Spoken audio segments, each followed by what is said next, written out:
that marquee is ethical delimitation of client satisfaction, client sophistication, and client influence in property valuation practice in Nigeria. And the presenters for that, we have Ogumbi, James Olayinka, Adeleke, Folake Ganiat, and Oladimeji, Dare Emmanuel. They'll be the ones presenting at Marquee 1. And for the main hall here, ladies and gentlemen, the title is Applying Tuple Relation Calculus, TRC, to Forensic Operations on a Typical Asset Declaration Database. The presenters are, or it's one presenter rather, Estate Surveyor and Valuer Joseph Obaje Ataguba, BSc, MSc, ANIVS, RSV. Thank you. Marquee 2, we have the role and challenges of estate surveyors and valuers in asset declaration and lifestyle audits in Nigeria. The presenters for that marquee and that title, we have estate surveyor and valuer DMO Adebola Olufumilola, PhD, estate surveyor and valuer Jagunla Abiodun, MSc, and Akinwale Busayo Emmanuel. They will be the facilitators for Marquee 2. Also in the main hall, we'll have a presentation, and the title is Stipulating the Nigerian Economy Through Valuation for Fixed Assets Management, FAM.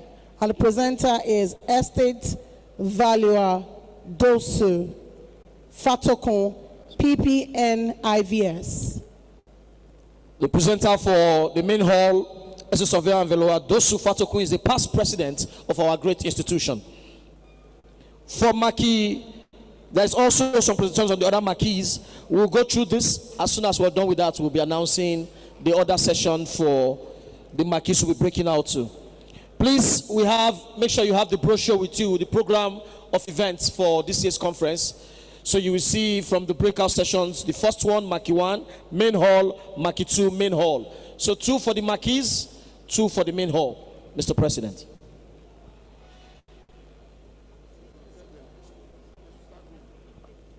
So please, can we start proceeding to the various venues? You've seen the topics. Any of the topic that you're interested in, please, you can make your way to any of the venues for your presentation. And for those that will be presenting, and that's all, we have 2 people, Joseph Obaje Ataguba, MSc, ANIVS, RSV, and Onoja Chris Abba, HND, PGD, MSc, ANIVS, RSV, FMCAI. Those are the 2 presenters. Okay. We have them for the title, Applying Tuple Relation Calculus to Forensic Operations on a Typical Asset Declaration Database. It's taking place in this hall right now. And those are the presenters she just introduced. So straight away, we're going to our breakout session. If you're going to be here, you make your way to the front. Please, can we have our presenters for the main hall, Applying Tuple Relation Calculus to Forensic Operations on Typical Assets Declaration Database. As a surveyor and valuer, Joseph Obaje Ataguba, please, can we have you? And he will be joined by Onoja Chris Abba as a surveyor and valuer. Please, if you're here, can we have you as our presenters for the main hall?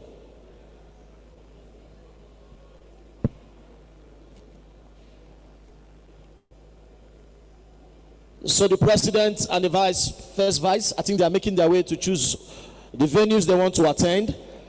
So please,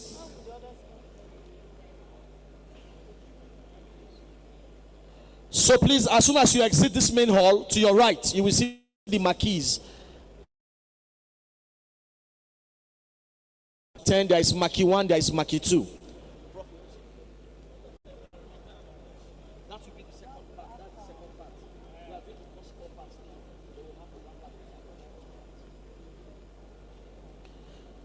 So for the main hall, applying tuple relation calculus, please. Yes, we're doing. The whole hall here. We cannot be doing the two. We cannot be running concurrently. After this first, yes, you want to separate one here, one here. They are using mic now. It can't work. It can't work. They are using mic. You can't. Two of them cannot begin at the same time.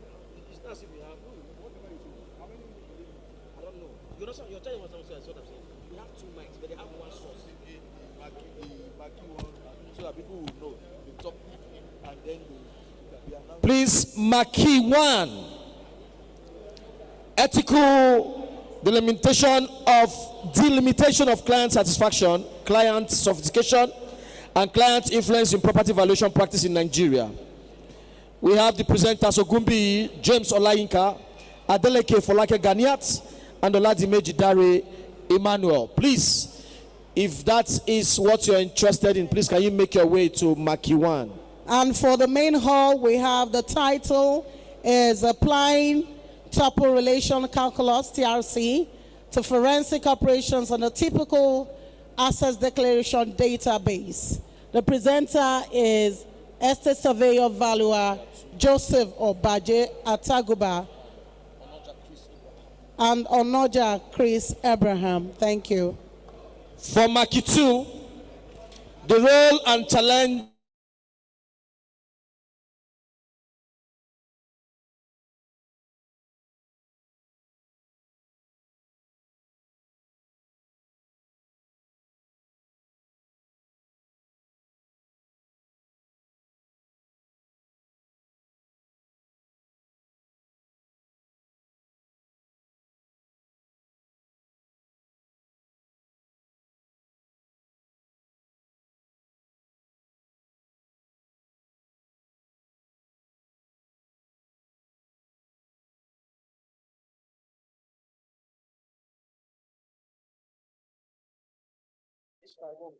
breakout session is for. Let me go ask them because they're going to leave one person here.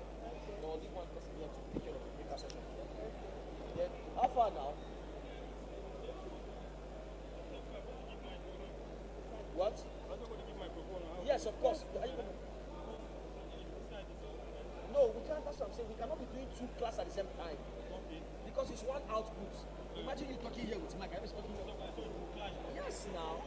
So we'll do the first one first. This. Okay, that's the first person.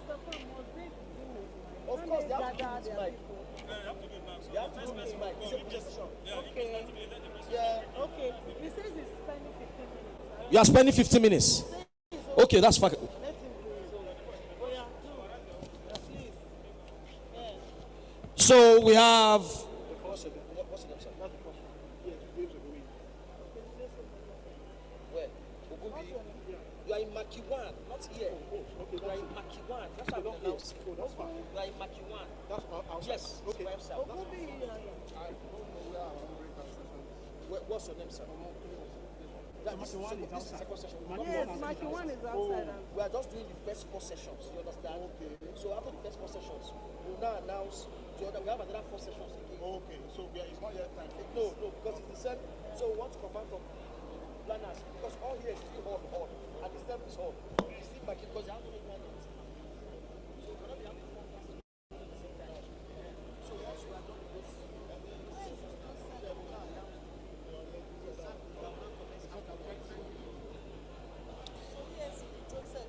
Please, ESV Joseph Obaje, is that you? Please, sir, I've been told you have 15-20 minutes, right? Yes. So please.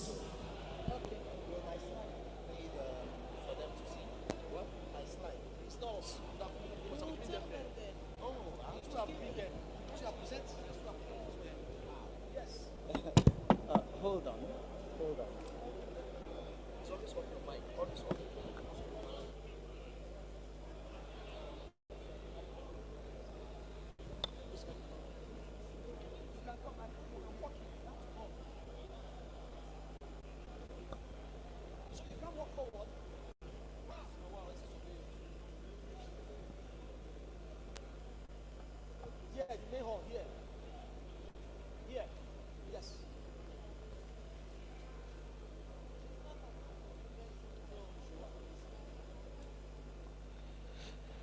Please, ESV Joseph Obaje, he's sending his materials. Please, in case you want to present here in the main hall, you have your materials. Please, can you take it to them so that when it's time for you to present, we just call you up.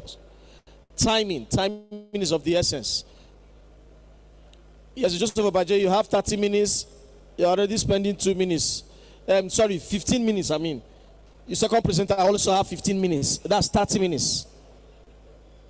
Are you ready with yours? Are you ready with yours, sir? ESV Onoja Chris. Onoja Chris. Mr. Onoja, sir, are you ready with yours? You are ready together.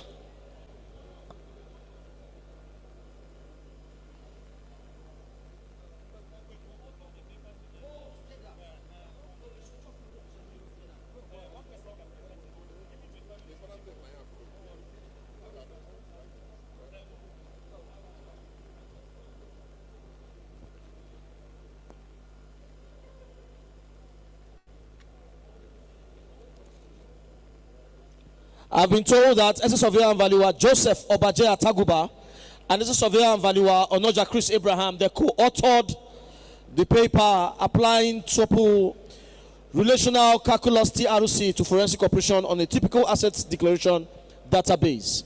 So they'll be presenting that together under 25 minutes for the both of them. So with questions, you just have 30 minutes, right, sir? Thank you.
I'm not a player, I just fuck a lot.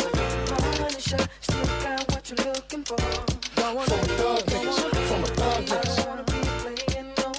I'm not a player, I just fuck a lot.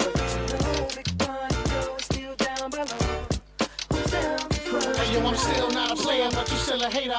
Elevator to the top high. See you later, I'm gone. Penthouse suite, penthouse freeze, in-house beach, French couch seats, 10,000 east, rent out lease, with an option to buy. Copping the 5 of banks, and when I'm not, up in the sky, off in the lie, with my twincito, up in the Benzito, with my Kiko from Queens, the game ready go, we go back like Please, if you are presenting any paper, please, can you bring your slides here now, please, so that we don't have this mix up for the other papers, please. Thank you. I rip my prick through your hooters, I'm sick. You couldn't measure my dick with 6 footers. Hold up, true lie, I'm all about getting loot, but I knock that bull if you out to get cool. I don't wanna be playing no more. I'm not a player, I just fuck a lot. Punisher, still got what you're looking for. Uptown, baby, uptown. I don't wanna be playing no more. I'm not a player, I just fuck a lot.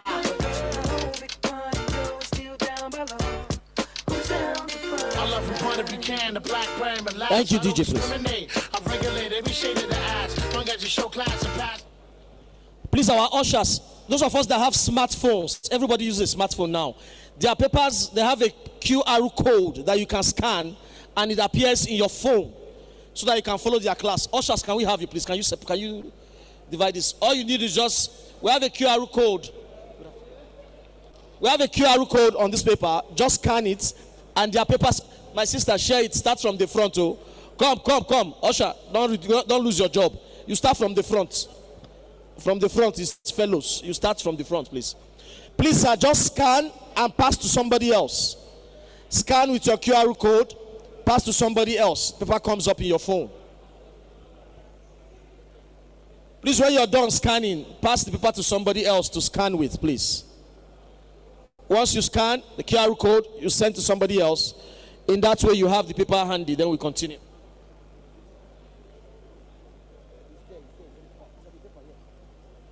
The QR code is for the paper that is coming up now. Applying tuple relational calculus to forensic operation on typical asset declaration database. So once you scan the QR code, it comes up on your phone. What?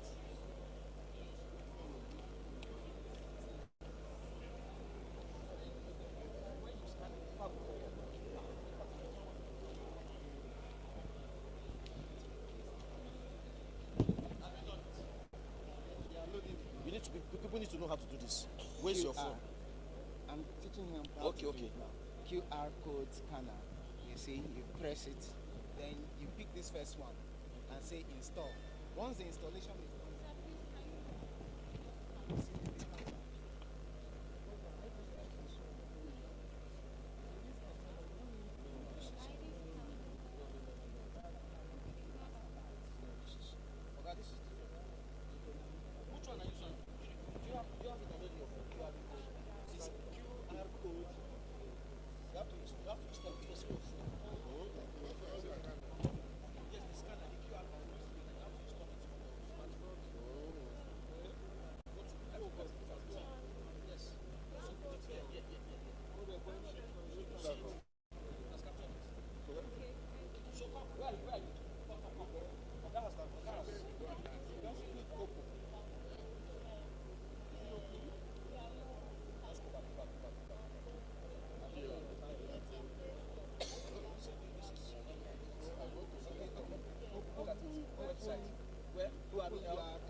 So if you don't have a QR code scanner on your phone, you have to download that first. After downloading that, then you use it. When you click, you open URL code. The chairman of SVABON just made this entrance. Our leader, as a surveyor and valuer, Gesh Henshaw.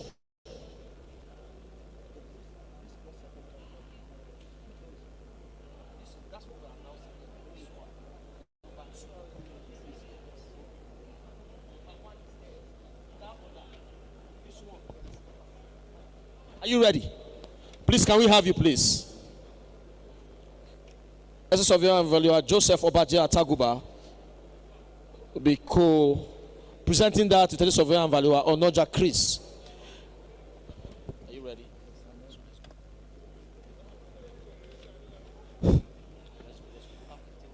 I want to stand on the existing protocol. Good afternoon, ladies and gentlemen. Applying tuple relational calculus to forensic operations on a typical asset declaration database. Run through the content. You can see first we have the background, aim and objectives. Please, operator, can you move to the next slide? Please, move it to the next slide. Operator, please move to the next slide.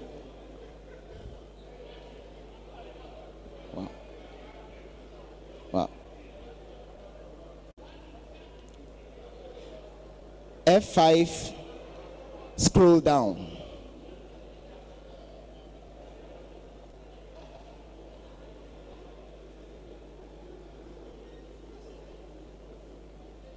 Sorry.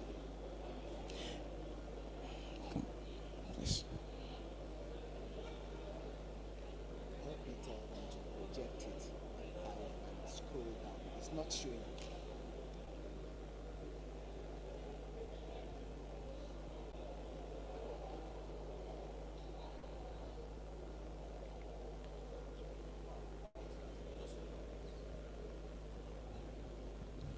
Please, the marquees are tents, white tents. Some people are coming to ask us what marquee is.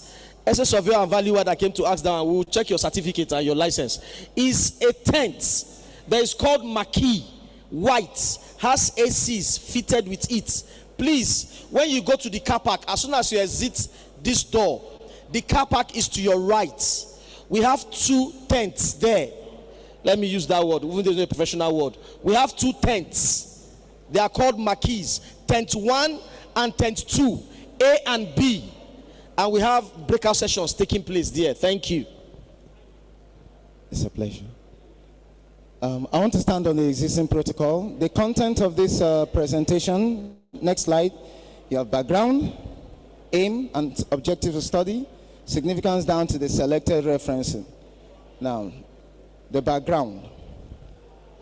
The creation and population of relational database tables is predicated upon the deployment of data definition language, whereas the retrieval of the same data from same table in consonance with specific data mining criteria is predicated upon the deployment of data manipulation language. Please follow, next slide please, operator, please follow down. Whereas DDL and DML are variants of the structured query language, this article focuses on the algebraic precedence of the SQL, that is structured querying language, DML, data manipulation language, which according to Meret is an extended formulation of the Pascal programming language. This algebraic precedence is called the tuple relational calculus. Next slide. The tuple relational calculus is an algebraic expression of a variant of data manipulation language, such as the SQL, for the purpose of retrieving information from a database. It is the foundation of the machine-readable and executable SQL at the back end of most database management software packages, including those deployed to manage asset declaration repositories. Whereas the ICT and documentation unit of the Code of Conduct Bureau is tasked with forensic activities leading to the investigation of public office service officials and their portfolio of wealth or assets through a standard asset declaration database, this highly sensitive activity of the unit does not permit ready access to real-life data and software packages deployed for that purpose. This accounted for the use of prototyping and asset declaration and prototyping of asset declaration database we treated in this study. This study aims to explore through prototyping the extent to which tuple relational calculus can be applied towards instantiating forensic investigation into the incomes and the asset values of government employees as contained in the code and the database of asset declaration held by the Code of Conduct Bureau. The objectives include: 1, to design a simple prototype database of asset declaration using extant asset declaration form, CCB form 1. I have a sample of the form here, you can see.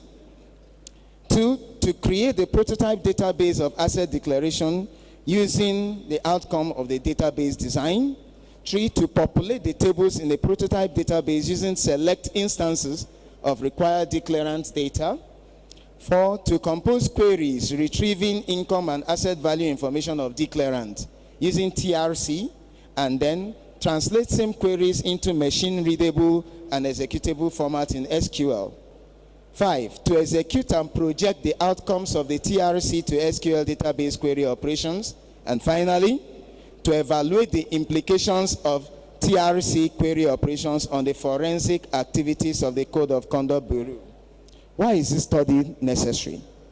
This article is a practical demonstration of the technological dimension of estate management through the application of logic and set algebra, database concept, and soft programming skills to the management of value information held in the repository of all anti-graft agencies in Nigeria, including the Code of Conduct Bureau. After this discourse, it is hoped that these agencies will appreciate the relevance of estate surveyors and valuers in the actualization of their constitutional and corporate mandate. What are the materials and methods? First, I need to tell you that this study is a combination of case study and experimental design for the purpose of evaluating how the set algebra can be applied in database manipulation and data retrieval in real life, especially as it relates to the activities of the Code of Conduct Bureau. The software and hardware requirements for this database design is shown on your screen. Minimum, you need at least minimum of Core i7 system, 8 gigabytes of random access memory, 500 gigabytes of disk space. The screen should be wide enough. And then minimum of Windows 7, 64-bit. Now, the software packages that was used to design and develop this database include Enterprise Architect 7, the ITC Math Query Applet is Java-oriented. Then you have the Notepad++ used for scripting the mathematical query, which was later on translated to SQL, that the database engine can understand. And finally, the database engine we used was the SQLite Professional. So, a blank asset declaration database, the one issued by Code of Conduct Bureau, I have the sample here, was used to actually design that database because at that particular organization, it is not possible for them to release any of their activity to you. But as a database expert, I have to use what we have here to come up with, to mimic what they have in their repository. Starting from the form, you can see it is marked secret. Anything that enters this form to the process that this form undergoes is marked secret. So no matter whether you decide to use freedom of information, they will never allow you access to that database. But as valuers, we want to know what are they doing with the value information that we might provide. Next slide. This is a flow chart showing how that database was designed. And there are 3 software packages that were at the heart of this database design. They include Enterprise Architect, the SQLite Professional, and the ITC, what we call the Relational Calculus Emulator, that can translate mathematically scripted query to the SQL or machine-readable format.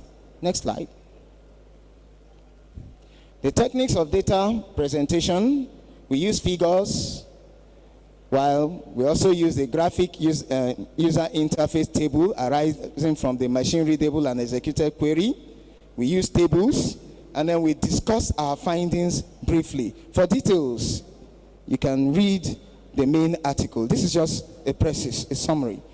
Specific aspects of data analysis and presentation have been censored to conserve article publication space. Hence, interested readers should consult the authors for details where necessary. Next slide. At the heart of database design is a diagram like this. It's called the UML class diagram.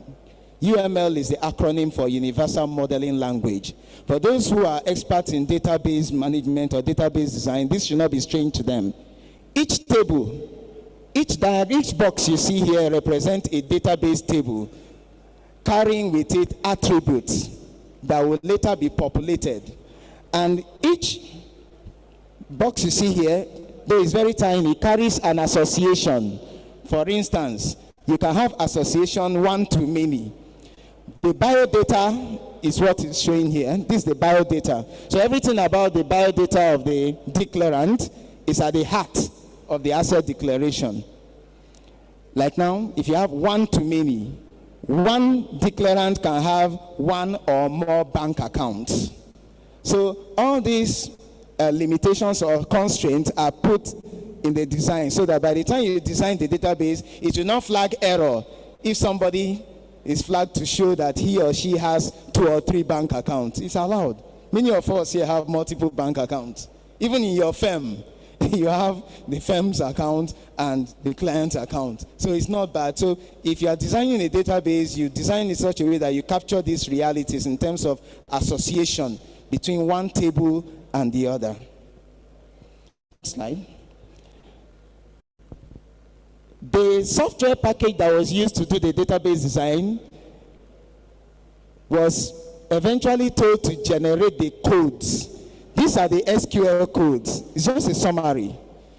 So if you want to generate a table, let's say table, develop landed properties, you look at all these statements for develop landed properties. It creates table with the following attributes. If you copy this statement and you click the SQL window and paste it there, tell it to execute, it will just create the table. That's how the database creation works. Each table creation statement in the SQL DDL schema on the left-hand side was copied and pasted within the SQL window of the SQLite, so that the execution of same statement led to the creation of the table within the asset declaration database as shown up here. It is within this physical schema in figure 5 that forensic operations, next slide please, similar to those carried out by the Code of Conduct Bureau and other anti-graft agencies in Nigeria was instantiated, but this time from the fundamental principle of tuple relational calculus and SQL, tailored towards demonstrating the machine learning approach to the automated use of global doc software package that is used by the Code of Conduct Bureau. Now let us see the results of our queries. For instance, next slide please. For instance, you want to find out who are the public service officials that own developed landed properties with total capital values in excess of 5 million. This is how to write it mathematically. If you can write it mathematically and you copy it and paste in the relational calculus emulator, it will give you the SQL equivalent you are seeing below. So that this SQL equivalent, if you copy it again and paste inside the SQLite window, it will execute it and bring you the database table automatically. There are instances where there might be errors, but as a database expert, you need to sit down and track the error, where it's coming from, especially if a comma is omitted, or maybe an underscore is omitted. It might not execute at all. In fact, if you decide to give some statements, it will read it otherwise. So you need to be very smart to watch out for this, so that your table created is not going to give problem when you populate it. So when you run this in SQLite with the created and populated database we have, the result in the next slide is what will come out, something similar. Next slide, please. You can see. It shows that 11 came out with 11 records. What it's doing here is showing you by the portfolio of the capital value of assets, not just one landed property. Someone can have maybe 50, 100 landed properties. It will sum the capital values and come out with something like this. Now, particulars of these civil servants are displayed. The code of conduct code for each declarant, surname, middle name, other names, NIN. Though NIN was omitted in that form, but it's part of our recommendation that if they are coming up with a redesign of the form, the NIN should be included. Now, the department or agency, ministry, the salary grade level. This is where the investigation comes. You begin to see somebody having landed properties running into billions, and then you wonder, the salary grade level does not match. Then such a person is already flagging himself for investigation. It's just like a local parlance in our local areas that they say a white cock advertises itself before a babalao. Let me use that word. A white cock, you know? Somebody whose source of income does not really match his grade level. Are you not advertising yourself before the anti-graft agency? That is it. It's just what this database experiment is trying to show. Now let us look at it the other way. This first query was done by capital value. The next query is by income, to query and retrieve data of public service officials that own developed landed properties producing total income in excess of 5 million. The same way the other query was done, mathematically you script it this way. Next slide. And then if you run it in that software emulator, that's relational calculus emulator, you get this. And when you run this statement in SQLite, it comes out with something like this. 7 records showing civil servants with portfolio of developed landed properties producing total net income of over 5 million naira. This is just a simple example. Next slide, we see the complex one. Now, in the code of conduct form, we are not dealing with only one form of assets. There are plethora of assets. Landed properties developed, vacant land, boats, vehicles, shares, bonds, bank accounts, name it. Now, the query becomes very complex mathematically if you want to retrieve information concerning all the assets that you are asked to declare in this form. But the basic thing is you are going to union each of those individual queries for the individual tables. Like table on landed property, let's extract the sum, the capital value for portfolio of landed properties held by a particular public official or collection of public officials. Shares, this one is dealing with, okay, let's start with this. This one is dealing with local currency, all the bank accounts. This one is trying to retrieve information from developed landed properties. Then the last one, in fact, it's very long. I just decided to shorten. The authors just decided to shorten it. You now have just the last one, vehicles, boats, and transport means. Now let's go to the next slide. This is the SQL interpretation of that mathematical query. So that when you run this in the database engine, you get the result in the next slide. Next slide. Okay, you get this result, but then you need to group it so that it will come out clean, not having a kind of counter chorus result. I'm rounding up. 9 records are here. Next slide, please. This is by income. You follow the same procedure, you get by income. Now, why all these? This is just too technical. Why all these, if I may ask? Although the operation in this study revolved around, let's go to the conclusion. Go to the conclusion. Revolved around a prototype asset declaration database, it has demonstrated the indispensable use of asset value information in the forensic operation of the Code of Conduct Bureau. In spite of its difficulty and limitations, TRC, being the algebraic precedence of the SQL variant of DML, is to a large extent applicable to instantiating forensic activities on the income and asset value information of government employees as contained in the asset declaration database. And then I'll just run through the recommendations and close. We recommend that the forensic activities of the CCB should not just be looking at one type of asset, should deal with a portfolio of assets held by a declarant. And this is where the role of the estate surveyor and valuer comes in. I don't even know if that organization have any valuer in their payroll, unfortunately. The CCB should seek constitutional amendment to the form CCB1, so that in that process they consult SVABON to clarify. This is another important issue. If you go through this form, you notice some aberrations. In an area, they will say total value. Another area, they will say purchase value. Another area, they will say capital value.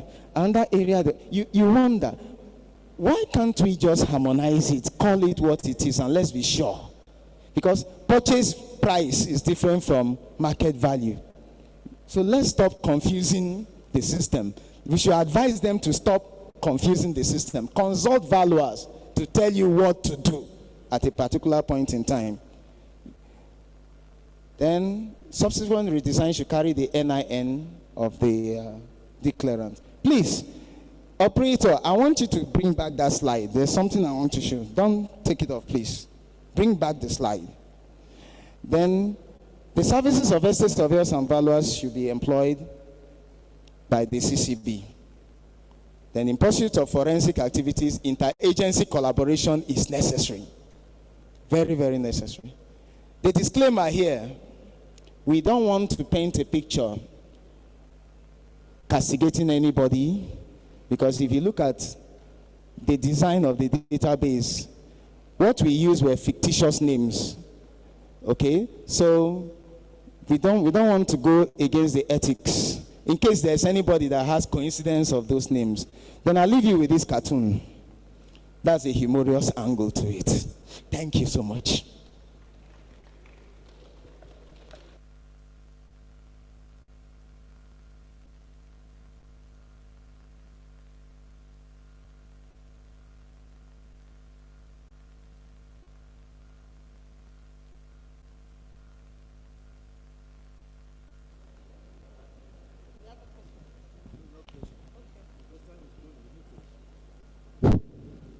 Thank you very much.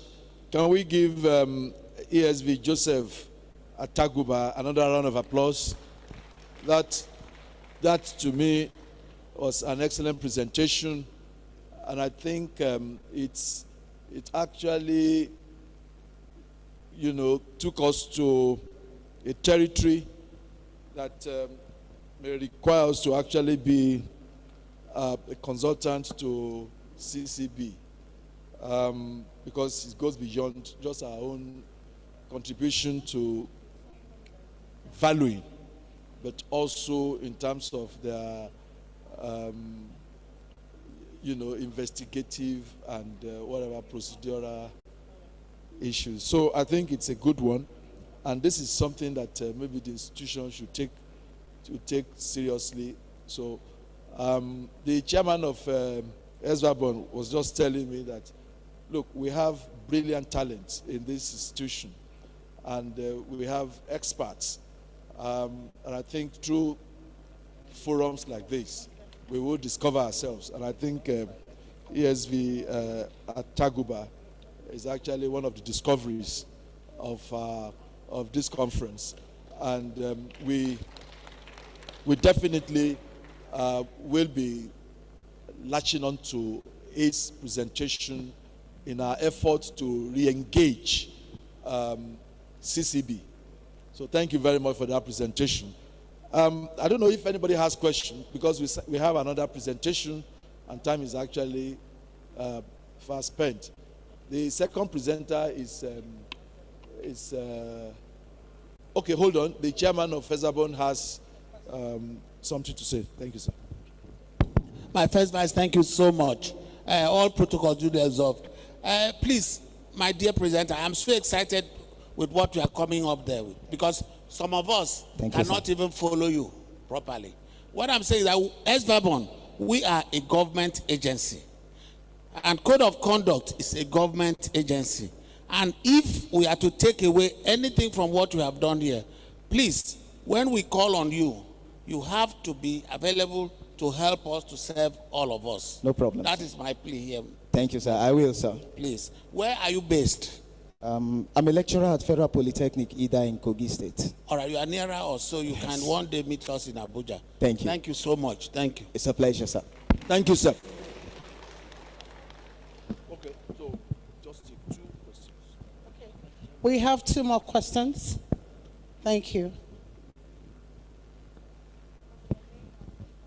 Okay. Sorry. Good afternoon, all. My name is Nwoko Baokuchi Love. Please, sir, I've gone through your... Yes. Yeah. Okay. I've gone through your material, and I've been able to get the meaning of DDL, TROC, CCB, but I've not been able to get the meaning of SQL. Please, can you help me with that? Okay. SQL is an acronym for Structured Query Language. Structured Query Language. That's the language understood by all database engines. Thank you. Please, one more question. Anybody? Okay. No questions now. Thank you. Can we give him a round of applause? Thank you. The next presenter, ladies and gentlemen, I'll be bringing up Estate Valuer Dosu Fatoko, PPNIVS, and he will be presenting Stimulating Nigerian Economy Through Valuation for Fixed Assets Management. He's not here. Okay.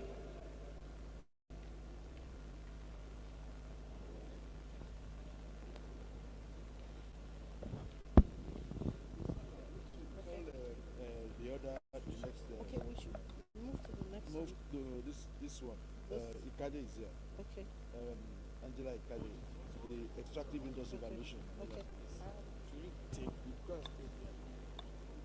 Okay.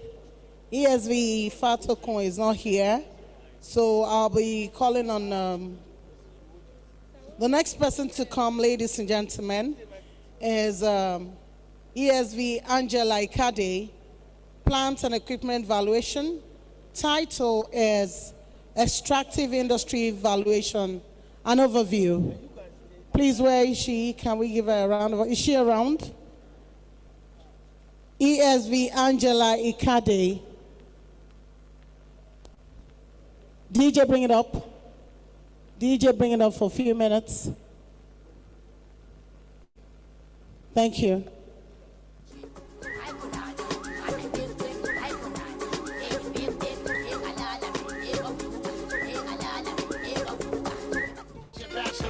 That's the best, I won't settle for less. I want to get a brunette with unforgettable sex. Now lay your head on my chest and feel my heartbeat. We can park the Jeep, come on deep, and just spark the leaf. It's hard to creep since I found you. Every pretty round brown hole wanna go down low. But this boogie down professional. I'ma let you know once I put the blows, get your clothes, cause you got to go out the door downstairs. Little brown hairs everywhere.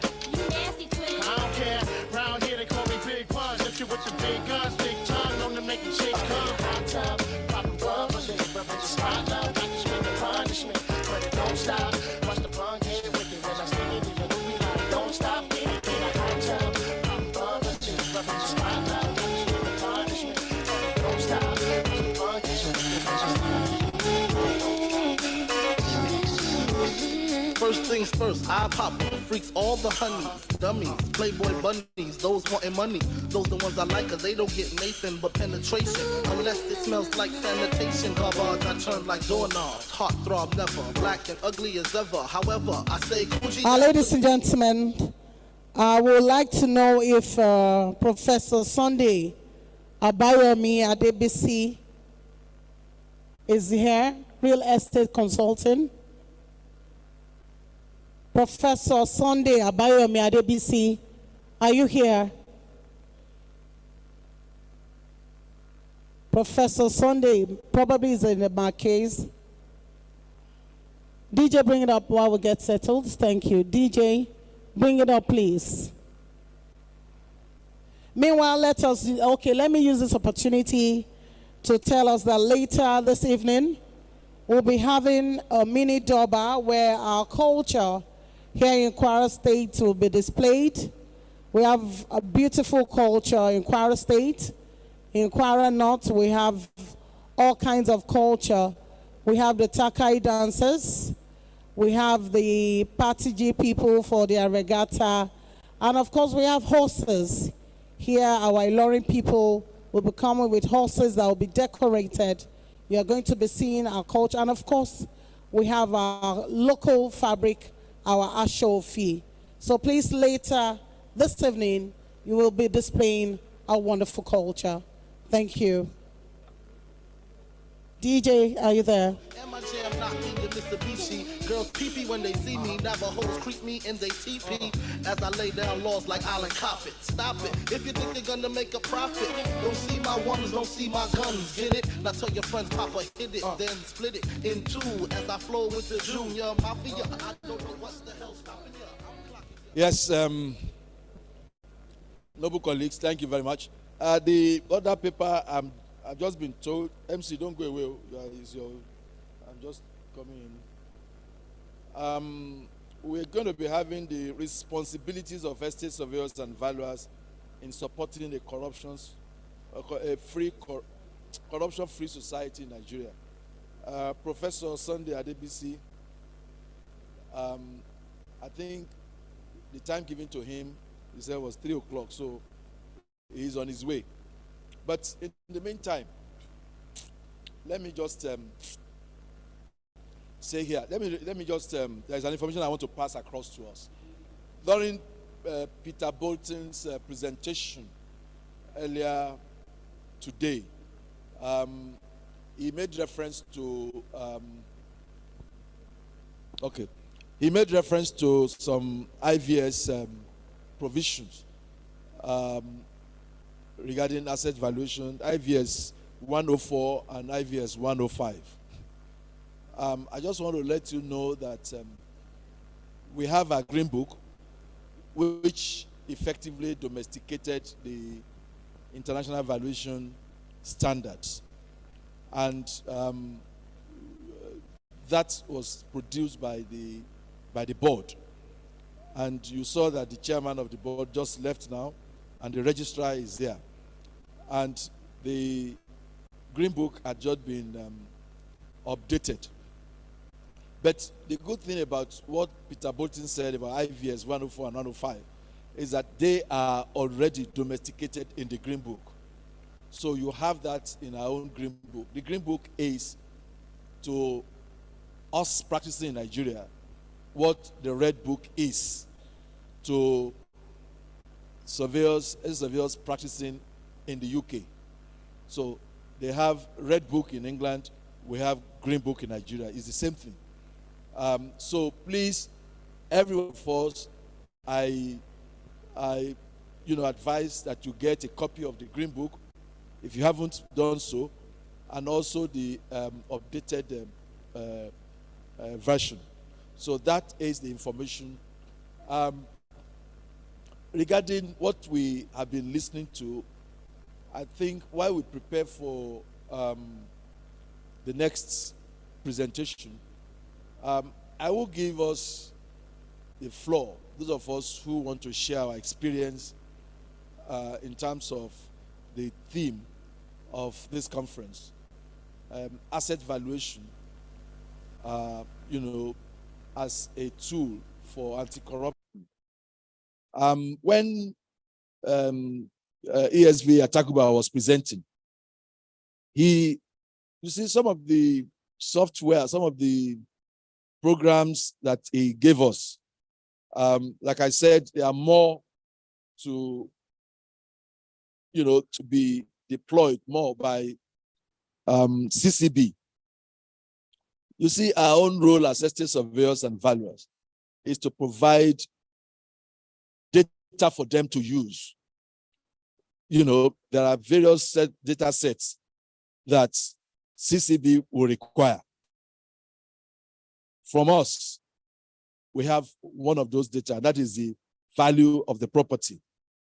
And of course, within that value component are other elements, like the scale of development, the title, condition, and so on, which they can actually mix up. But on the aspect of, White Cock announcing himself to the, what did he call it now? To Babalawo.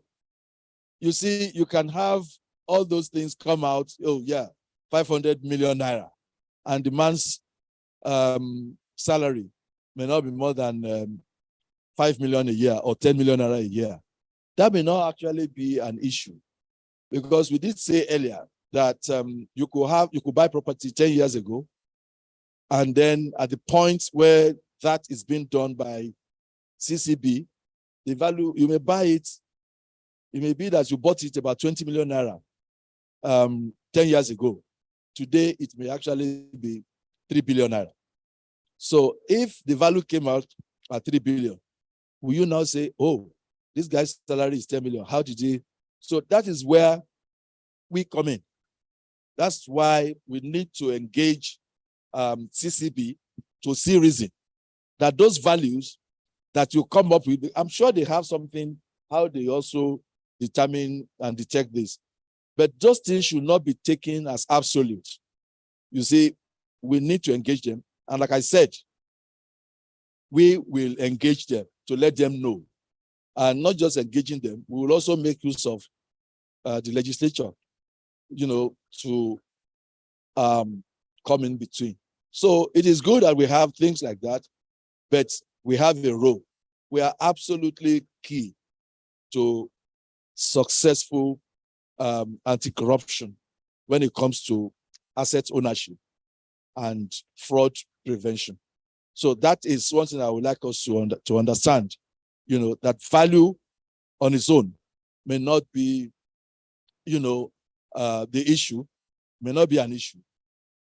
The person may have benefited from appreciation, capital appreciation over a period of time. It depends on how long he's had it. I give an example of somebody that I know that bought 3,000 square meters of land in GRA Ikeja 6 months ago for 1 billion. He had an offer and is actually selling it now for 2 billion, 6 months, 3,000 square meters. So that is something we need to take into account. So do we have anybody that wants to contribute or share experience? Or nobody? Nobody. I can see is he around? Oh, okay. Okay, so I understand the prof has come. So MC, please, can you invite him? Thank you very much. Please, I will give him a round of applause. Our first Vice President, Estate Surveyor and Valuer, Adekunle Alonge. He's my mentor, one of my mentors, by the way. Okay, distinguished guests, we have our professor is here, Professor Sunday Abayomi at DBC. He's a real estate consultant. He'll be presenting on the paper the responsibilities of estate surveyors and valuers in supporting a corruption-free society in Nigeria. Well, we have his profile and his citation in the program. You can go through that and see the caliber of person that he is, and he's coming up to speak to us. He's a well-sought-after speaker and presenter. Please, if your hands are not busy, can we give Professor Sunday Abayomi at DBC a round of applause as he comes up to present? Please, let's give him a round of applause, please. He's here to do this to us as a friend of the institution, one of the youngest profs we have in Nigeria, but he's also a member of the Beard Gang. You're welcome, Prof. Beard Gang.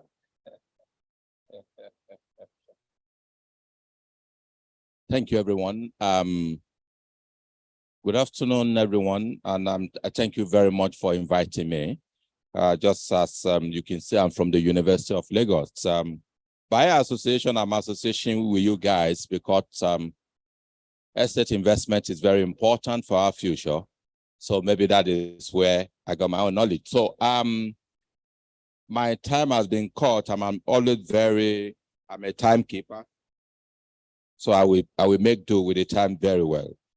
But before we go on, there is going to be a video that we're going to watch. So can you the video?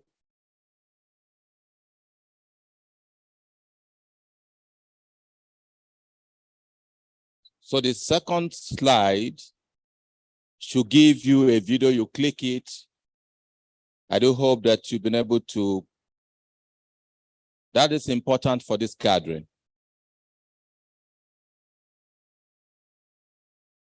Are we able? Oh, wow.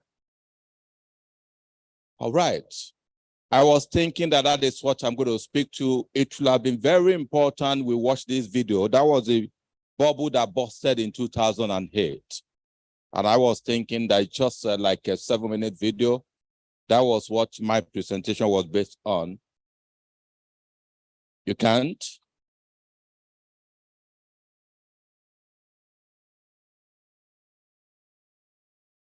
That is the second slide.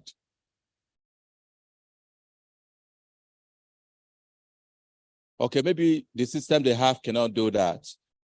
Well, quite unfortunate, but that could have been very important for us. And that was looking at how it was looking very great in Nigeria and how, in the US and how it went down and the entire world suffered for it. It could have been a beautiful one for us to actually look. So, well, after the video, I was asking a question. What professionally went wrong? Will have been connected with this to understand that what professionally went wrong. Because my interest is to look at the responsibility of the estate surveyors and valuers in supporting financial institutions for better and stronger performance in Nigeria. And maybe please do share that with colleagues so that they can check that video and they will understand what I'm talking about. So, and I ask a question. When you look at it, AIG, the biggest insurance even went down because of this. Not only the economy of America that went down, the entire world suffered it. We were fortunate a little bit that time. Governor Soludo then said if you could remember, I was saying that our economy was a little bit immune, from that, but there was a serious shock. And that I want to tell you how very important you guys are today, this profession, how extremely important you are to the development of any nation, to creating wealth for people, and for creating wealth for a nation, and for stabilizing the economy of a nation. And I would still want us to share the video around, please, and let people watch it, because it will connect with us, how a nation can crash based on the decision from your profession when it is not properly taken, and when it is haphazardly taken, and when real data are not given attention when such decisions are taken. And these are the things that went wrong. And property valuation, which is the key thing that, at every point in time, we trust you to give us the value of property. We trust you to tell us what a worth of property is today, what is going to be tomorrow, or what is going to be, in the next 10 years. The FI, the financial institutions, wants to base their decisions on that. Investors, foreign investors want to do what? Base their decision on that. In the US, when it was booming, when the housing loan, estate, property were booming, the estate valuers were dependent upon, but there were a lot of false data. There were a lot of predictions. There were a lot of anticipated increase that led to so many things. And eventually, which led the bank to begin what we call the CDOs, collateral debt obligations. And because they were dependent on what you professionals have told them, they believe you. They trusted what you were saying. And it's okay for us to lash onto this opportunity. Let's bring on board, what is called collateral debt obligations, where we take all those ones that do not really, they don't have the capability to really, get a house, but we can serve as a collateral for them, because even when they fail, in the next 5 years, the estate valuer has told me that I can sell multiply by 500. So I don't lose anything. That was what the bubble that busted, that became issue in 2008, 2009, entering into 2010. That was what happened. And everybody suffered for it. You are an important element for the development of any economy. Very important. You must not underestimate any of your decisions. Because at times we just say, oh, yes, I'm just doing it. I get my my fees and I move on. No. The company that your own son, your generation may be working in, may be destroyed by your singular, decision. That's how important you are. And I want us to, when we are getting out of this place today, you must understand this importance about your discipline. If America could rupture because of your decision, what is Nigeria? And do you know what is happening? It's very painful that you can't watch this video, because Nigeria is just at that verge now. The estate investment is booming. The FI, the financial institutions are looking towards that direction, to make investment. In Nigeria, when you're taking the biggest loan, even as much as Dangote has taken, his estate is going to use as collateral. The question is the evaluation. Is it a toxic evaluation? Is it a right evaluation before the consortium or bank even put, the money on it? Or somebody just says, Dangote, don't worry, I will do this valuation increase by 50%, we'll give it to the bank. And if anything goes wrong, it is only 50% value that will be available for the bank at that point in time. Do you know what is going to happen? If I work in the bank, I lose job. The MD is sacked. Your brothers and your cousins working in there, the jobs are cut. And it is just what? Based on your decision to say give the loan. So, this is important as we continue. If you talk about, building, if you even want foreign direct investors to come in, the fidelity of your valuation is extremely important. Very important. The next time the next person is saying, oh, don't worry, this property, just help me do a valuation and increase the value by maybe another 40% so that my target is to get a 2.5 billion loan, and this property must be evaluated as maybe 4.5 billion so that at least they look at the variable. Tell the person, do you know what? If this happens, not only the fact that, it affects my integrity, it affects a lot of people at the end of the day. And if that's the only thing you're going to get from it today, it's important. You're extremely important to the development of the ecosystem, the financial ecosystem of this nation. So these are the things I went through. You could see my slide. You could just go through it. The mortgage lending, standard, everything dependent on the surveyors and estate valuers that are referred to as SCV there before the bank took decision, before AIG could even tell, okay, let me underwrite, this risk. Everything emanated from you people. Very important. And having looked at that, move to the next slide, and I was talking about your crucial roles. The crucial roles of the estate surveyors and valuers. Your roles are extremely fantastic and important to economic development, which is the same property valuation. You determine the property's value. You see that I put accurately in capital letter. It's deliberate. When you check it there, yeah, determining property value accurately, or what to the next accuracy, because it is what? An element of what? Investment decision. It's an element of what? Investment. I'm sorry, we teachers, we don't like say, if you lock me down there, you won't get the best out of me. So is it fine as I jump around? Thank you very much, sir. So, and again, due diligence. That's your role. It's your role. You see, the financial institution will do what? We rely on investigation by the estate surveyors and valuers. They will rely, if we know today that it looks as if in our nation, things are done up as a little, we're getting there little by little.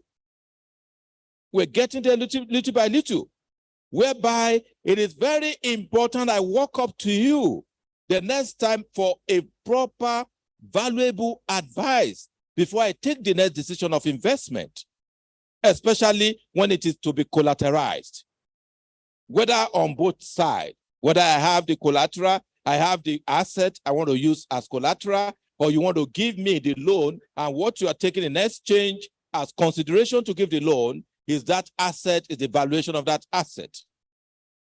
And at that point in time, both sides you get fees, because I want to get proper, accurate, valuation of my property, so that I'm standing before the bank saying, no, your valuation is wrong. And the bank too, we have to get its own. So it's a double side of, fee for your own discipline. And that is when this, can be perfectly achieved. And, asset management, most of the banks too, when they work, you consult for them, you provide management support that will advise, the FIs on property, portfolio. Some of them you say, oh, where this property is, yes, the value of the property is this. Come next 5 years, you're looking at the future. The government has planned to take road, to realize the road along that side. If it's going to take maybe a 25% of that building, and at that point in time, maybe the warehouse will not have the kind of value it's having. So I think this is the reason why we have to discount it. Professional, advice. Property investment and advisory is done by you guys. It's an element of decision making. And again, which is an area I've not found you guys, playing so significantly. Rather than going to court because we have property issue, I'm not as experienced as you people.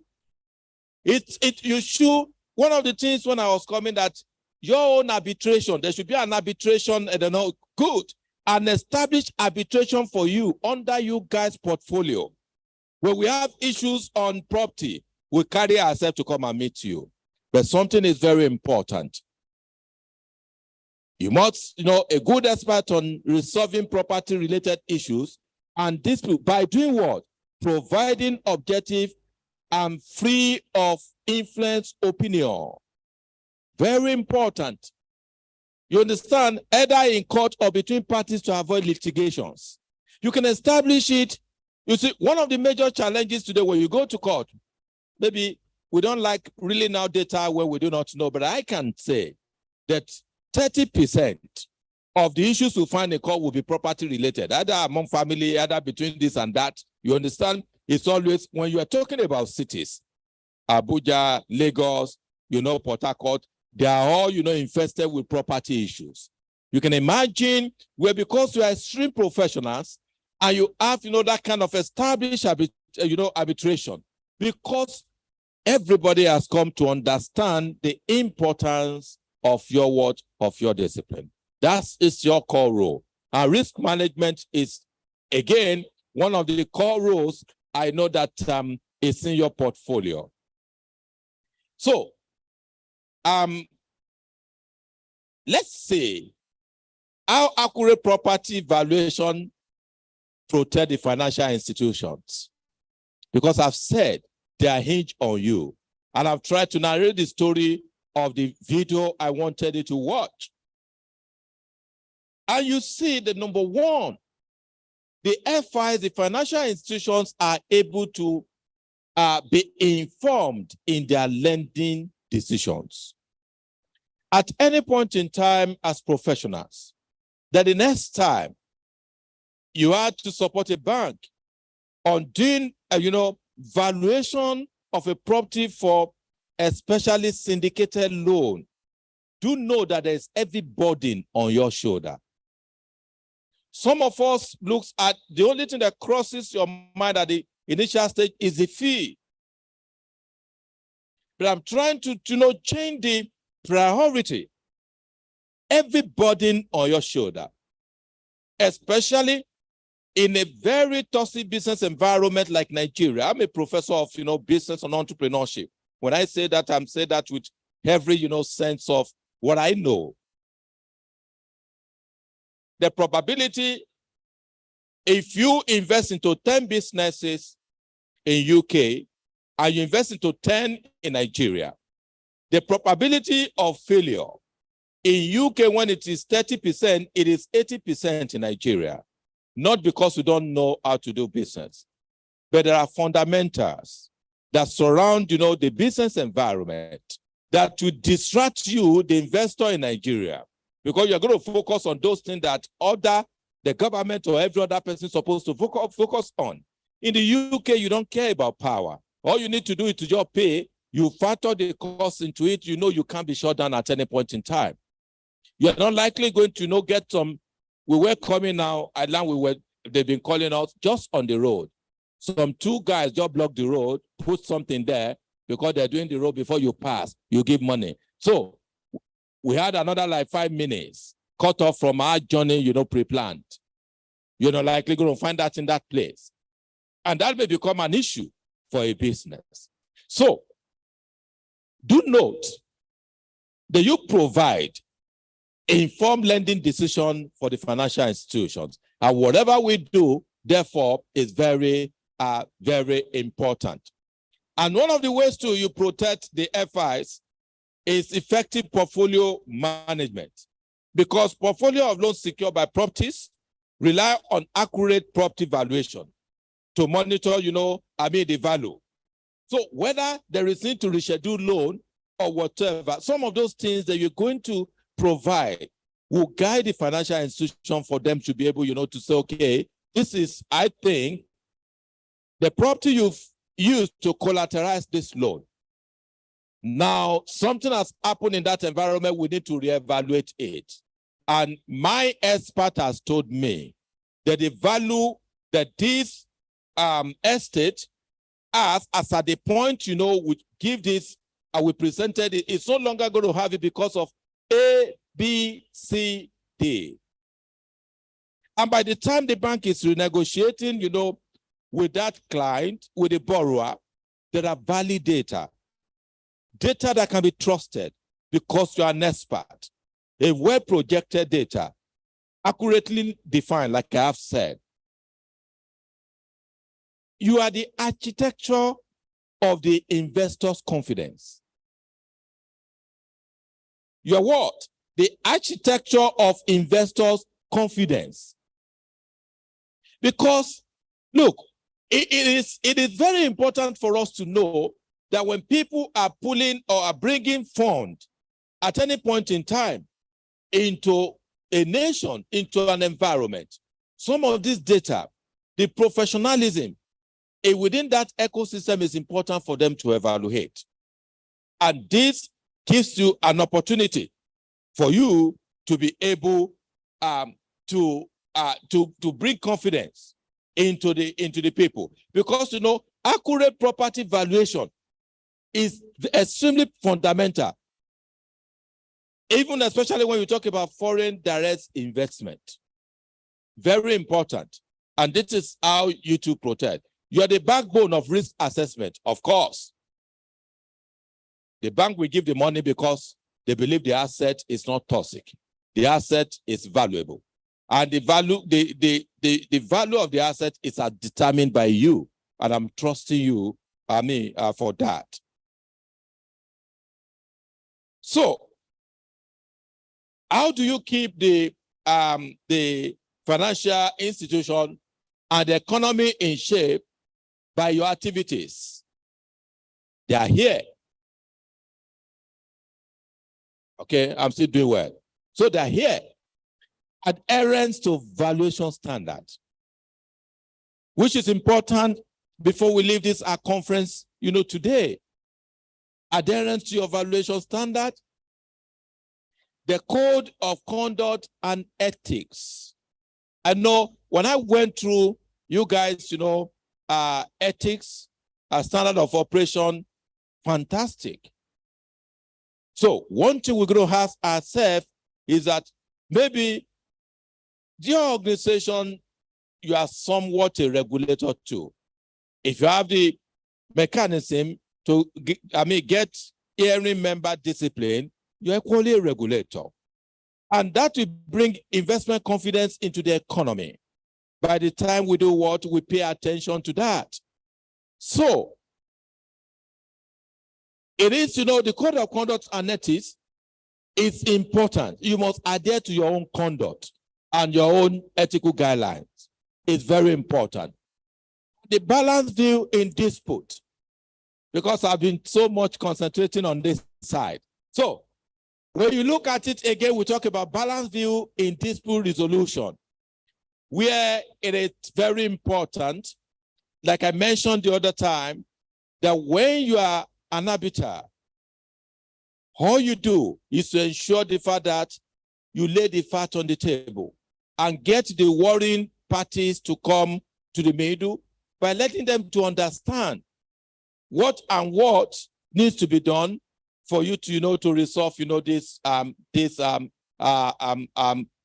impasse or whatever the issue is. A government and FI, you know, regulator support, because most of the times when the regulators, even those that regulate the banks, they want to see the asset ratio to loan, whether, you know, the bank is doing proper evaluation. Your own report too is important for the regulators to look at, to say, okay, this is what the standard is in the environment. Bank A or insurance B, you have not followed it. Because you are the backbone. You provide that kind of, your activities, you know, should provide that. So as for the non-compliance of the FIs with no value to be punished. So there is something I actually deliberately brought on board, which is this, and I want to appeal to you to pay attention to and to see how this the transparent index component of global real estate index of Nigeria can improve. I want us to know The government that just came in now, one of the things it did very quickly to allow foreign direct investment to come into Nigeria, it is the to implement the unification of naira, dollar exchange. So that at the end of the day, I deal with so I had a project that I won from the UK one time for the nation, very big project. Anytime they pay the money in pound sterling to Nigeria, to CBN. CBN dispenses the money. So at the point in time when pounds was up to 900, CBN would dispense pounds at 410 naira. So you said, So the donor called for a meeting with me. I said, look, the implication of what you people are doing is this. What £1 if £1 supposed to do two things, you are telling us that it's even doing less than one thing. You're not giving appropriate value to the fund we're giving to you people to use. But all I needed to do was to go into the website of CBN, send to them the daily rate of CBN, and I said, look, you didn't pay this money to me. It went to so I don't run the CBN.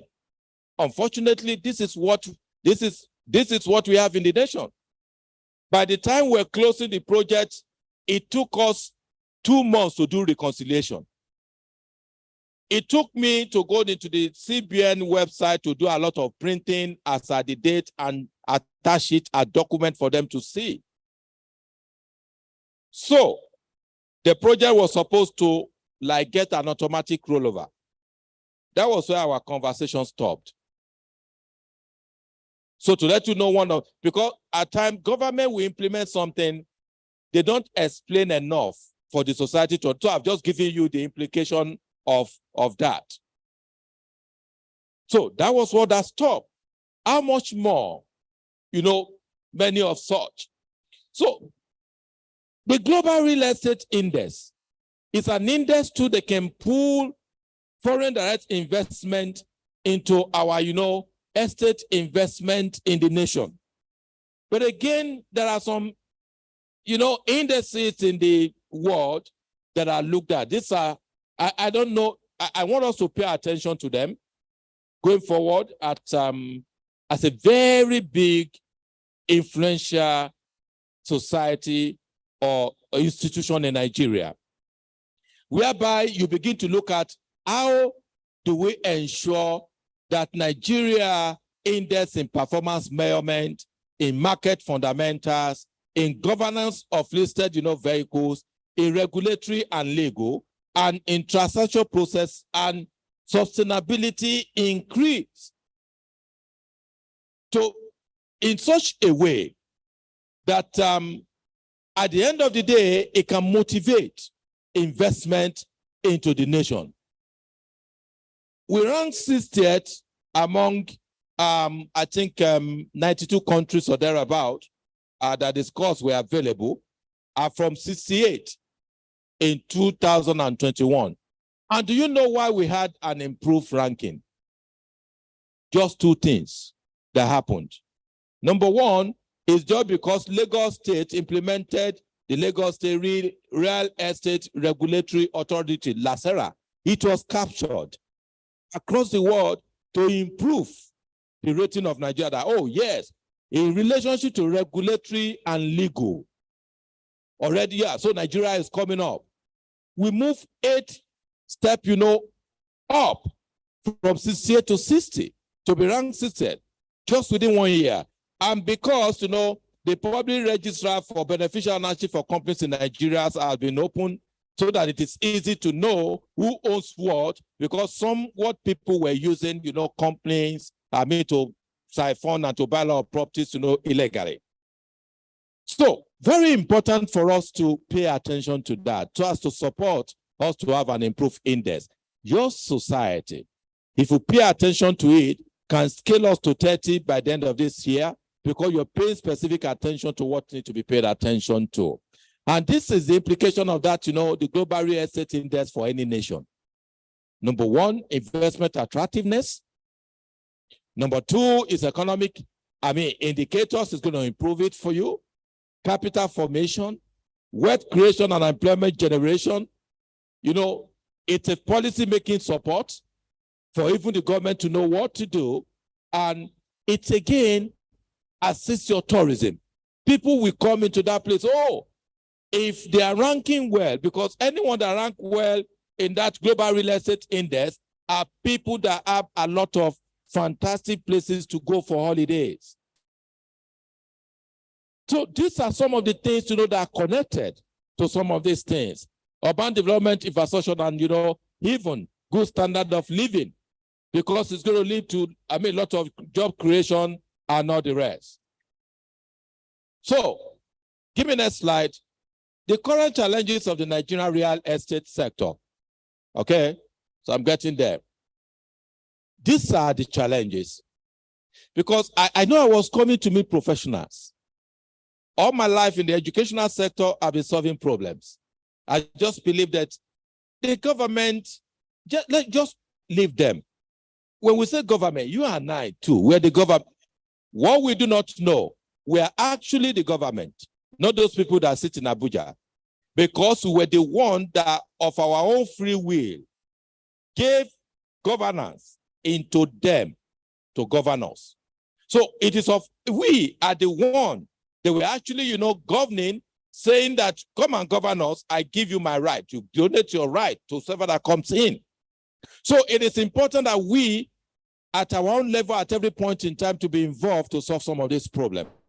So I know you people have capacity to support, where you have a strong communique, addressing all of this, speaking to them, providing solutions on what needs to be done. I can tell you for sure that we can get viable solutions to them. Infrastructural deficiencies, that there, which is one of the reasons why the Nigerian real estate is not really, today, many of you, when you take up projects, many of you developers, you're the one that will construct the road. You are the one that will think about how water will get to the place. There is a money issue. The community challenges, which on a good day are not supposed to be costs to you if these have been available, if mapping has been appropriately done. So, economic challenges, the property titles and ownership crisis, the CFO thing, the politics behind it, and all of those things have their own, challenges. And these are our current statistics. Are there opportunities? Yeah. This is what, in 2022, this is what your sector contributed to GDP. A very good one, 5.6%. That's how you control the GDP of Nigeria. You can do better.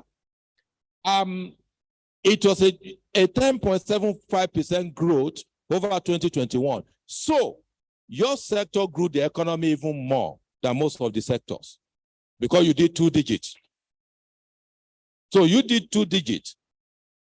I think I said the telecommunication sector too, that did 2 digits. The housing deficit still remains as 20 million.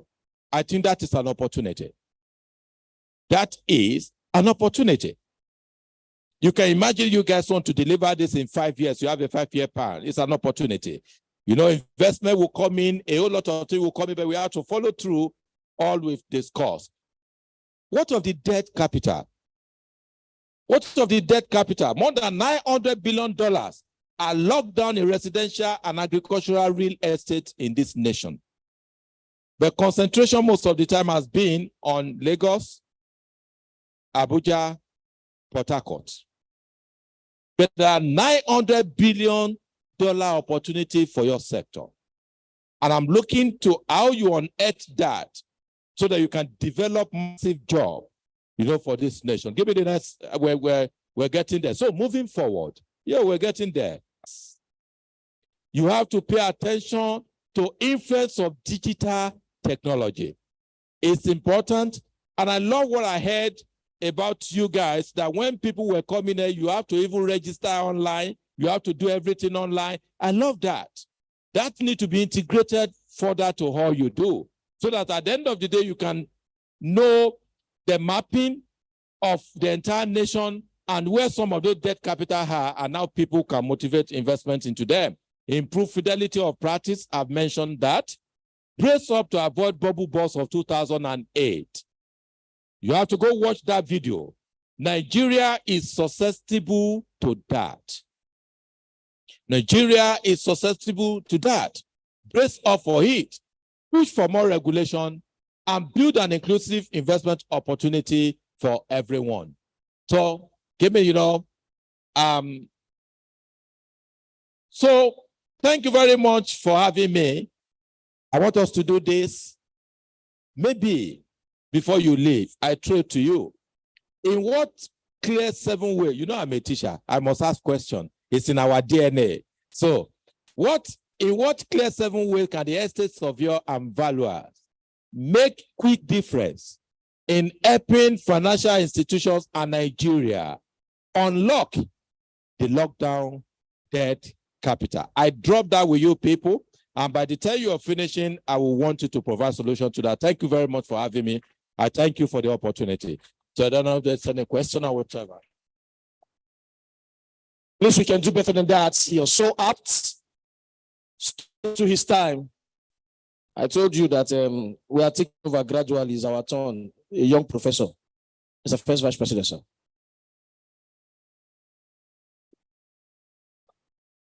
I think we can do better than that. The prof is not an estate surveyor. But Prof, please, can we have you in front here? Because I'm sure my colleagues will want to. Please, can you? Yes. Because my colleagues would like to engage you. The prof is not an estate surveyor, but he has come here to tell us how important we are. And I'm sure we also know how important we are to the economy. We keep on saying it. The decisions we take when we advise clients of the value of their properties, they go a long way to impacting on the economy. And he's told us how important we are.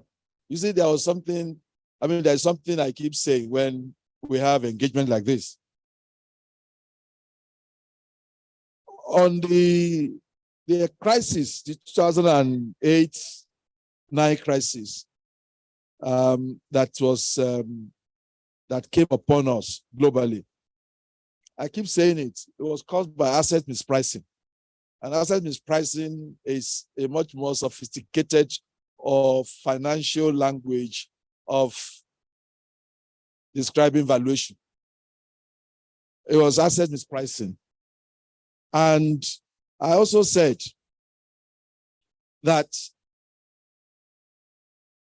as a result of that, you know that international valuation standards, IVSC, gain more prominence in terms of expansion and whatever as a result of the 2008 financial crisis. They've been before, but that was when that organization became much more prominent. And why was that? And if you look at those that actually fought and made sure that IVSC became much more prominent, majority of them are financial experts. They are accountants. They are not estate surveyors and valuers. They're not general surveyors. They're financial experts because they realized that, oh, this is where our problem came from, valuation. So they helped us. They helped themselves by helping us to do our job better. And it is important that we realize that. But, Prof, there's one thing I want to tell you. We know we are very important to financial institutions, but I'm not sure financial institutions accept that we are important to their decision making. Because there is one running battle that we have with them. The way they price our services is actually frustrating. And you see, when you value something, you give it proper recognition. You understand the point? I think in this country, this is the battle where we are having to fight with financial institutions. You have captured it properly, that the purpose of any bank is to lend. And at the core of their banking responsibility is what? Security, to make sure that what they are lending is secured. And the greatest security element in any banking lending is property. And if they understand that this is actually key to them, they will price their services properly. And because the services are not priced properly, it is possible that the attention, the commitment to providing that service is actually measured in terms of, yes, how much is this paying? Okay, let me allocate my time. And that is natural. So we keep on, engaging them. And I think this is something we have to continue to do. You talked about $900 billion debt capital. Yes. We are also, we've been at the forefront of efforts to release that debt capital, to bring it to life. And the main reason why, because it was PwC that actually gave that research. The main reason why those capital are dead is because they have no title. Because we are not able to bring those assets to the financial system. I have a property, I don't have legal title to it. I cannot take it to the bank to get loan to improve my economic well-being in terms of my business and so on. So that is exactly what is happening. And the figure we have now in terms of the proportion of our properties in this country that is actually titled is about 7%. So in this country today, I don't know how many properties we have, commercial, residential, and so on. It's only about 7% of them that is titled. So it is only 7% that we can actually, people can take to the bank to actually release. So 92.5 or 93% of our fixed assets, of our landed property assets are dead. So that is what we have been told. So we keep on engaging. And I think it's a challenge to us, like you said. We need to look at the strategy, our strategy as a profession in engaging those that are in charge. I think we have overestimated their capacity to understand. That is the problem. That is the problem that I think we have. We overestimated them. We expected them to know that this thing is important, that our services are important. We expected the banks to know, So I think we now have to go back and now re-strategize and make sure, and approach it from the point that, look, these people don't do anything. So let's teach them. You understand the point? Let's teach them, and then we agree, on the strategy, so that when we are teaching them, they don't feel that, we are looking down on them, or we are showing off. So those are the things as a profession and as an institution we need to actually start thinking about. So thank you very much for your paper. And I think I will yield the floor now to MC, please come over. We'll take questions, contribution. This is very important. This speaks to the purpose of our profession, honestly, because valuation is that service that qualifies us to call ourselves professionals. Take valuation out of our service, we will not be called professionals. Estate agency does not qualify us to sit as a professional. If you see a doctor, you see an engineer, and we also want to sit down with them and say we are professionals, what qualifies us is valuation. So it's very, very important we take note of that. So please, let's have your contribution also. Thank you very much. Thank you, sir. Please, if you have the second microphone, if the second microphone is with you, can we have it? Thank you. So questions now, please. Do you have questions? Okay, thank you. Is there, Mr. Frank? Question, please.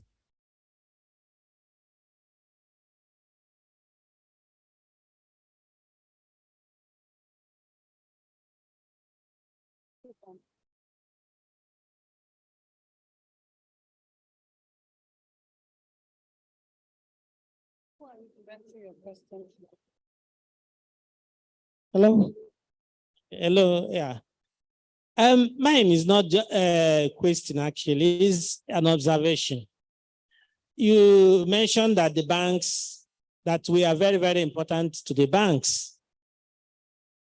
But when you look at the people that handle property in the banks, many of them are not estate surveyors and valuers. Can you start all over? Okay. I said that the banks know that we are very, very important. But when you go to the various departments handling issues of valuation, you don't really see many valuers in those departments.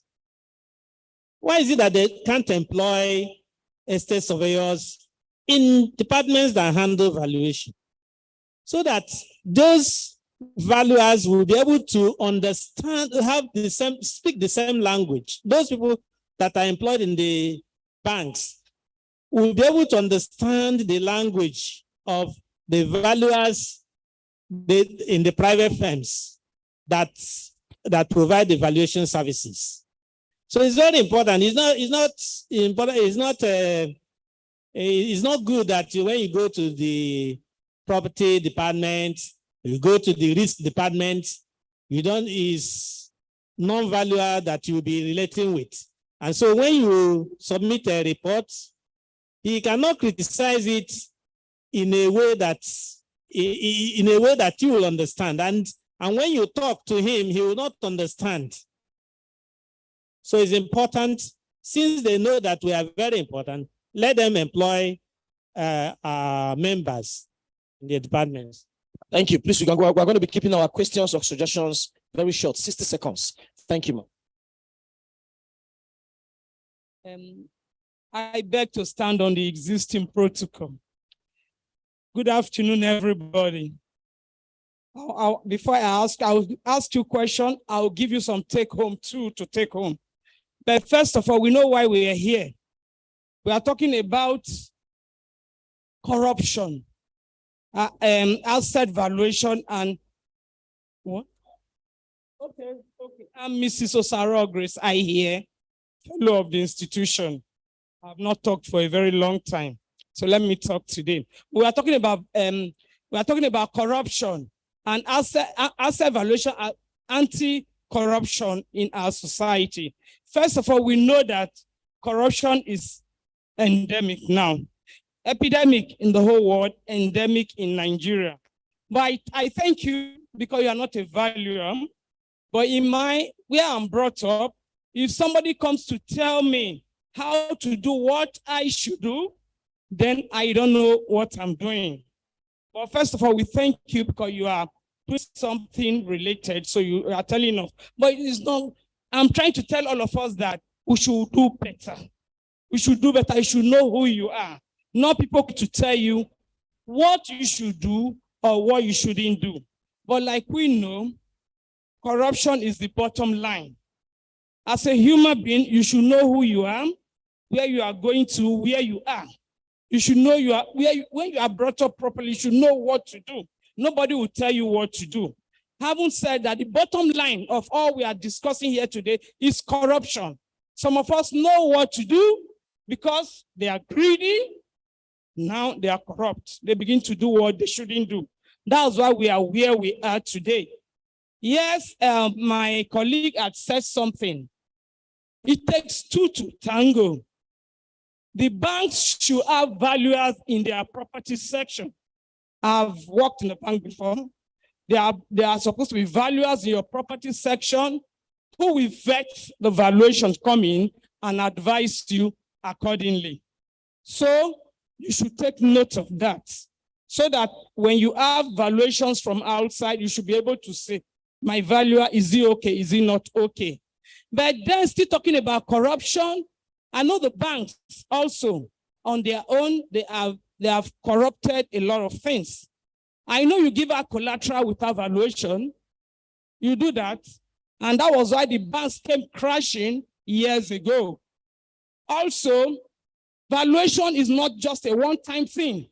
What you should also know that if I give you the value of a property today and tell you this is the loan you can advance, know that the property over which mortgage has been given, we need continuous valuation as far as the loan is there.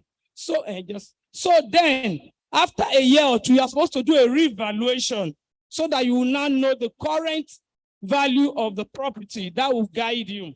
So, no, take home for my question. Yet, I'm just saying, everything you said here today boils down to corruption. Many of us, we know what to do, if not all of us. So it's the society at large. You should work on yourself, because no matter what you do here today, if you don't work on yourself, corruption will not stop. Thank you. Thank you very much. So there's no question. It's just take home. Thank you. Please. Sorry, sir, before I come, somebody raise his hand up. One, okay, sir, please. One here. So you raised your hand up first, straight to your name. Sorry, he raised his hand up first, please, sir. Thank you very much. Straight to the question. My name is Esther Sovian Valua Honore. There is an analysis you gave regarding 20% deficit of housing deficit. Please, I want to know the source of your data collection. How do you arrive at that? What variable did you use for Nigeria to have 20 million deficit of housing? Thank you very much. Thank you. The only surveyor that is named twice, Honore K. Honore. All right, sir. Final question, sir. Thank you. I was about to go to where the last speaker came on. We know that in this environment, my name is Dr. Ayodele Iboye. I'm a scholar practitioner. My key issue has to do with data, because in this country, that is an essential thing. And you mentioned the 20 million deficit. I don't know, you are from the business angle. I want to know from your angle whether we can still sustain that particular 20 billion. And what data you have, is there any certainty on that 20 million? Because that can help us a lot. Thank you. That's okay. Prof. Thank you very much. Thank you very much. All right. Thank you very much. The data is not, I will start from the rear. When we speak to data. It's just, it's just a simple kind of mathematics. It's simple mathematics. That 80 million people in Nigeria, they have no home. And it's an established, kind of mathematics. That if you say that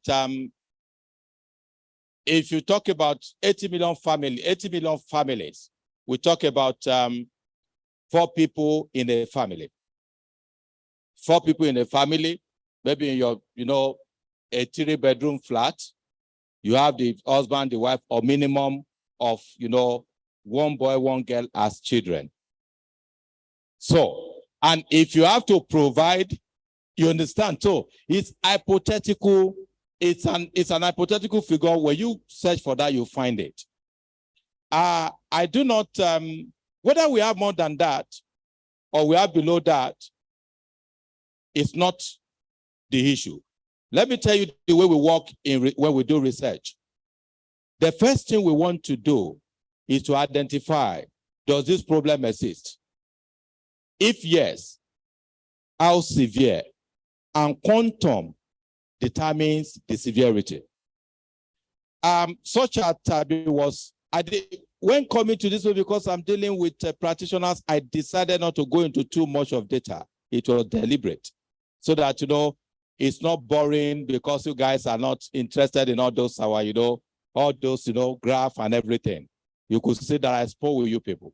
So that is, the severity of it is the fact that, today, the federal government itself understands the housing deficit in Nigeria. That is the reason, whether it's working or it's not working. I have been paying, in the last 20 years, I've been working for housing, Niesv, this housing thing they deduct from us. And it is because that was established because they understood that one of the major challenges of the Nigerian society is absence of what quality or good accommodation and housing for a citizen. That is in a system. Even more than that, if you want, you are the guys in that space, but that is how we could hypothetically synthesize our figure. You as an expert can rise up to say it's more than that. I'm not going to contest that with you. I'm not interested to contest that with you. But what it is important is that the data says that this is in existence. You live in the community. If you begin to ask, I think, if this is our president, you know how many housing units in Lagos, you know how many people live in Lagos, 22.5 million. You know the per square meter, Lagos is the second most densely populated environment that human being lives in the world because of the landmass available in Lagos and the number of human beings living per square meter, living in 1 kilometer in the world. So these are data. I didn't comment because for me, data, that's not what we are here. What are the policy things we need to take decision about? So it is severe, it is available. Whether more than that, you guys will decide that, and I think we should decide that together. So I will just respond to our fellow Ma. One of the things we do so well in academia is what we call peer review. It's always very important, peer review and multidisciplinary, stakeholder engagement. You have heard my view, and I could see it from outside. I could see you well from outside and see everything. And I'm able to speak about, what needs to be done. I deliberately did not mention corruption in my slide. You never see one word corruption. But everything I've actually talked about is talking about what? You see, the last government sat, did, talk, eat, everything, corruption, this corruption, and today it has left in 8 years. It's almost the kind of corruption we have never seen before in this nation. It's what we have seen. It's not a matter of coming to this place to put corruption on the screen for you. You may not even, I'm not saying anything new once I come here to talk about corruption. But when I talk about your activities and things you need to do and not to do, within yourself, you will understand those ones that are corrupt activities and those ones that are not corrupt activities are spoken to you using the language that your profession understands. You define and you depict which one is good from which one is bad. That's what I've done. Sorry, man. So the last one, you are apt, you're very correct, and I hope you invited the bankers in this place. And I hope they've had me if they're here or they're watching online. I hope they understand if they still think that you are not so important to them. I told you, I predicted the NSAS in 2020 because of the kind of, I am the director of the Ara Center of Excellence for Unemployment and Skill Development in Africa. I have the responsibility of ensuring that African youth are gainfully employed. I predicted NSAS in 2020. So I have predicted again that bubble burst of 2008 is being precipitated in Nigeria. The financial institution should rather listen or not, it will come. We professors will come back to tell you people that we did say so. So you are apt, and that should inform the way now they handle their asset unit as the case may be. Thank you very much, everyone.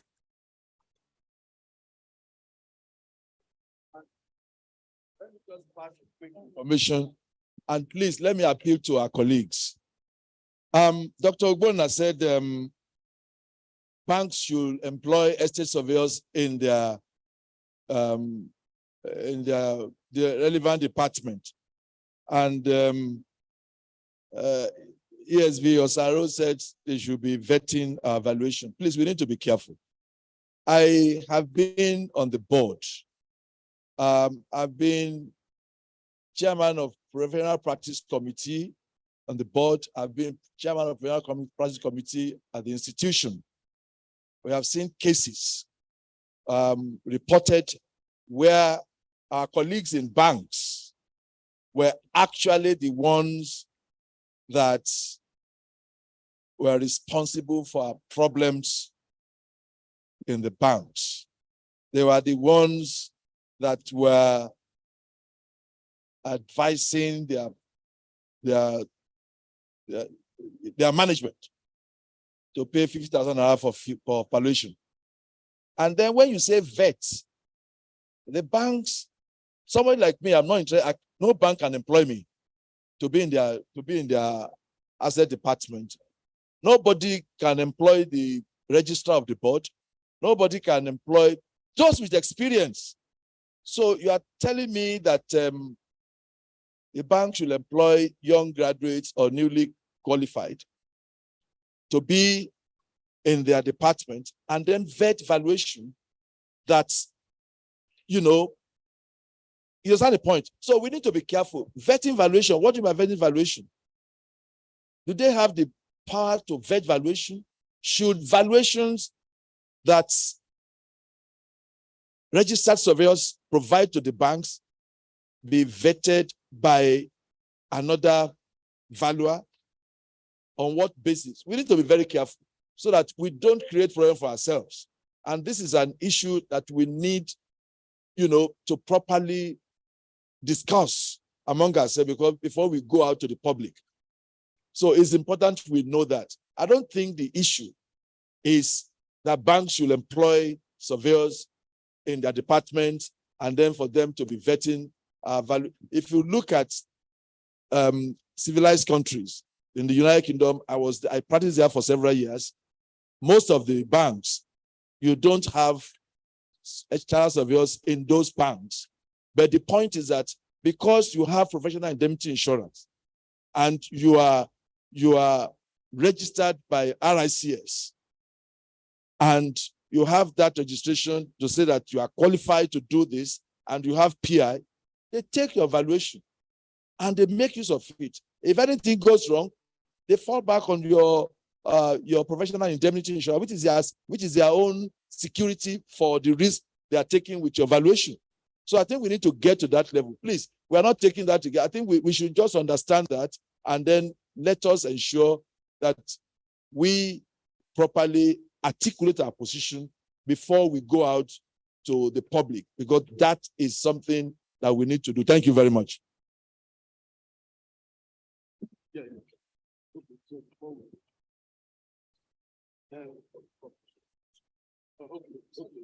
I understand.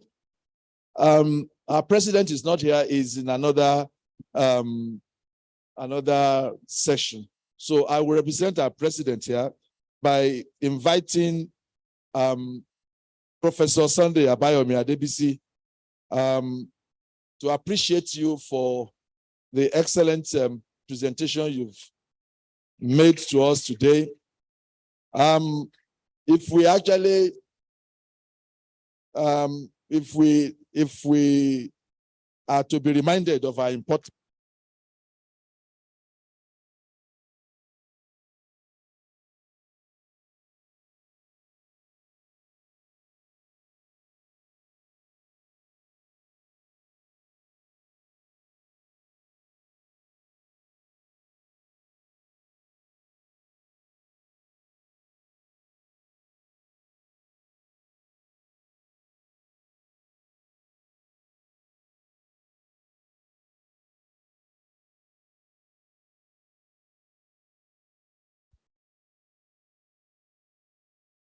a whole, and it helps the economy. So on this note, on behalf of our president, Estate Surveyor and Valuer, John Bulamayebo, who is not here, is in attending another session. I want to present this flag to you in appreciation of your beautifully delivered paper. We want to thank you very much, and please, we will come back to you again.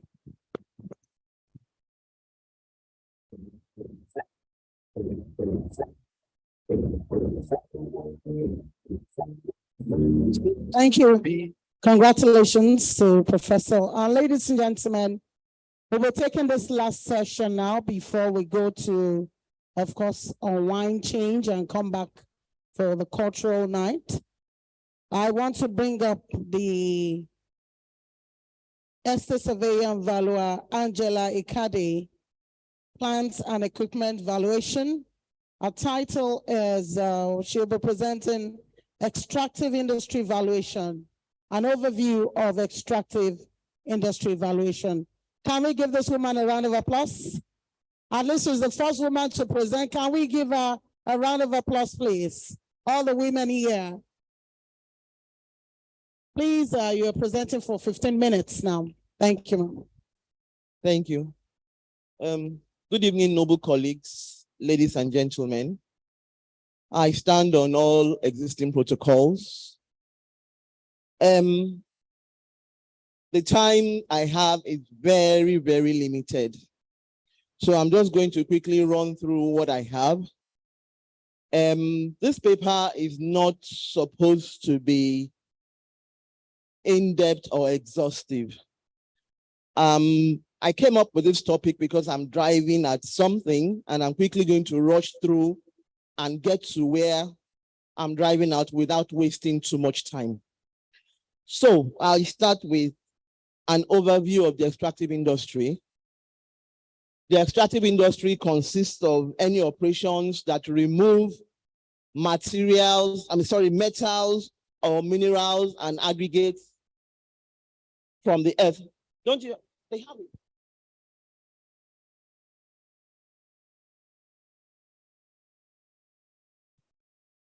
So the extractive industry globally is divided into two sectors. You have the oil and gas, and then you have the mining. Under oil and gas, you also have three main sectors. In the mining angle, you have two main sectors. Oil and gas, you have the upstream, midstream, and downstream.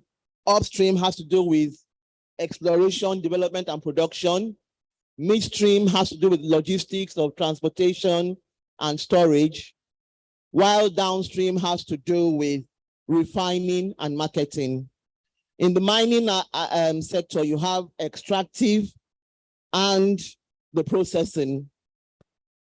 Now, the extractive industries has some peculiar characteristics in that they are considered as depleting and wasting assets because as you mine, it reduces, and they are such that they don't replace themselves as quickly as you mine it. Secondly, in the extractive industry, the products go through a very long cycle of processes that take a long period of time, ranging from between 3 to 10 years for each process. You start with the concept process. Next slide, please. Next slide. Okay, so in the concept process, you look at, there's supposed to be some minerals or oil and gas in a location. That's your concept. Then you begin to explore to check if what you have, if there is any mineral or oil and gas resources in that locality. Then you get to the discovery stage. Development is when you begin to prepare to mine. And then production is you are actually mining or drilling for oil. Then you get to the end of the process is reclamation. Then thirdly, the quality and quantity of economic material. Excuse me, please, noble colleagues, the noise level is too much. Can you please come in and sit down quietly. We have another 10 minutes to go at this session, please. Please, the noise level is too much. Please come in and sit down quietly and listen. We need 10 minutes. The president is also seated here, please. Thank you. Right. The third characteristic of the extractive industry is that the quality and quantity of economic material that can be extracted from any natural resource is not known. At best, it can only be estimated.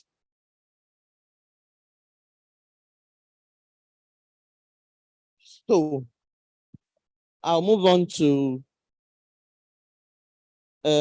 extractive industry in Nigeria at a glance. Next slide, please.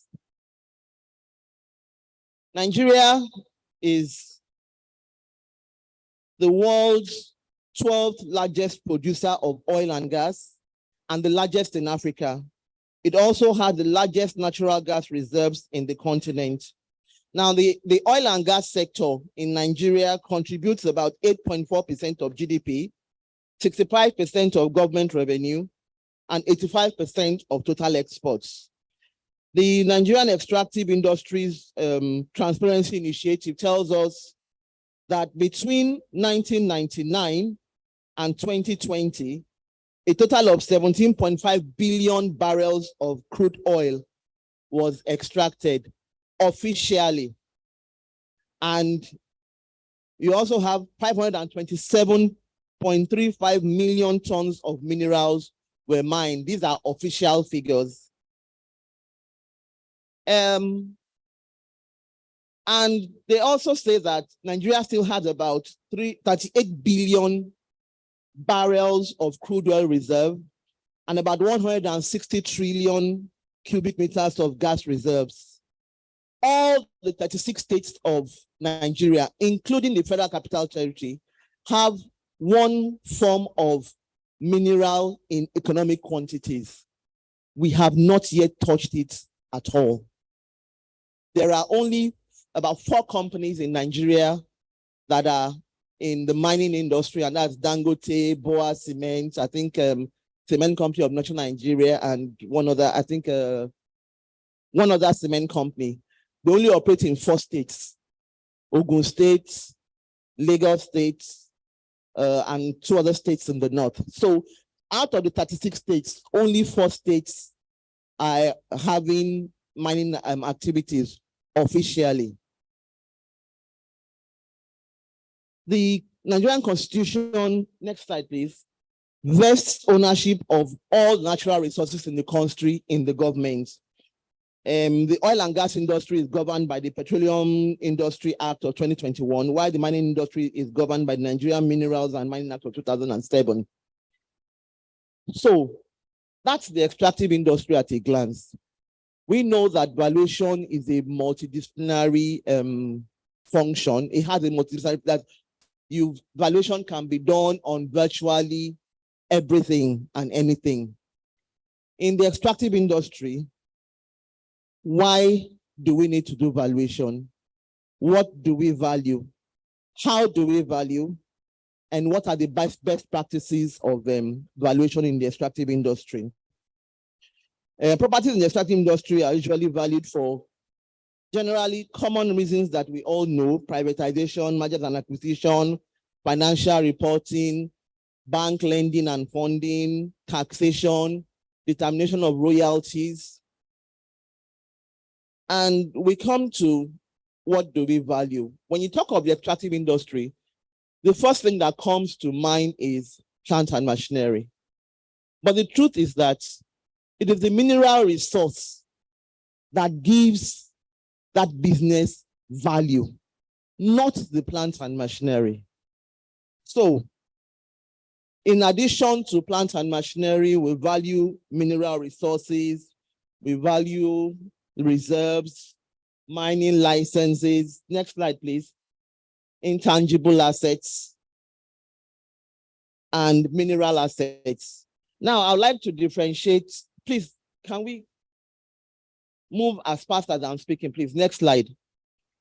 Now, there's a difference between mineral assets, mineral resources, and mineral reserves. Mineral assets are all property, including real property, intellectual property, mine and exploration tenements, plant and machinery, infrastructure, everything that is used in the mining, in the extractive industry, mineral assets. Mineral resources are concentration of minerals in a place that, that is located in a place that is capable of having economic viability. While mineral reserves are economically mineable parts of the mineral resource that you have in any location. Royalty agreements are statements of what the owner of the land stands to gain from that mining activity, while intangible assets are databases, maps, manuals, technical reports that you conduct in trying to find out if the mine is economically viable or not. How do we value? As with every other valuation, the base of value is market value. And the methods of valuation that are available to the mining industry are generally three of them: the sales approach, the income approach, and the market approach. The method of valuation that you employ depends on the mineral asset being valued and the stage of the exploration project. There are four main stages. You have the exploration stage, you have resource development and production. I'll just skip through that. By the time the material is shared, you can get further information on that. Market approach, we all know, use the comparables. Income approach, use the incomes, from the business.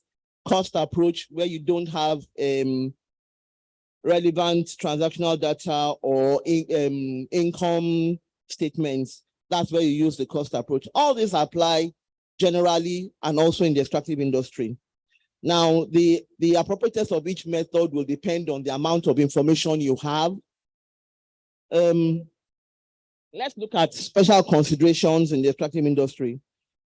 In the extractive industry, valuations rely heavily on information and data provided by other experts.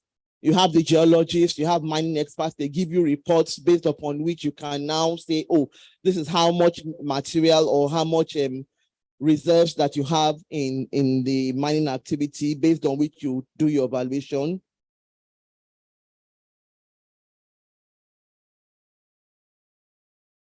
And products of the extractive industry are traded in the international market. So it is essential for valuers who want to do valuation in the extractive industry to have basic understanding of international commodity markets, basic understanding of how pricing of these assets, pricing of these minerals are done and how it will affect your valuation. Data is a bedrock of valuation in the extractive industry.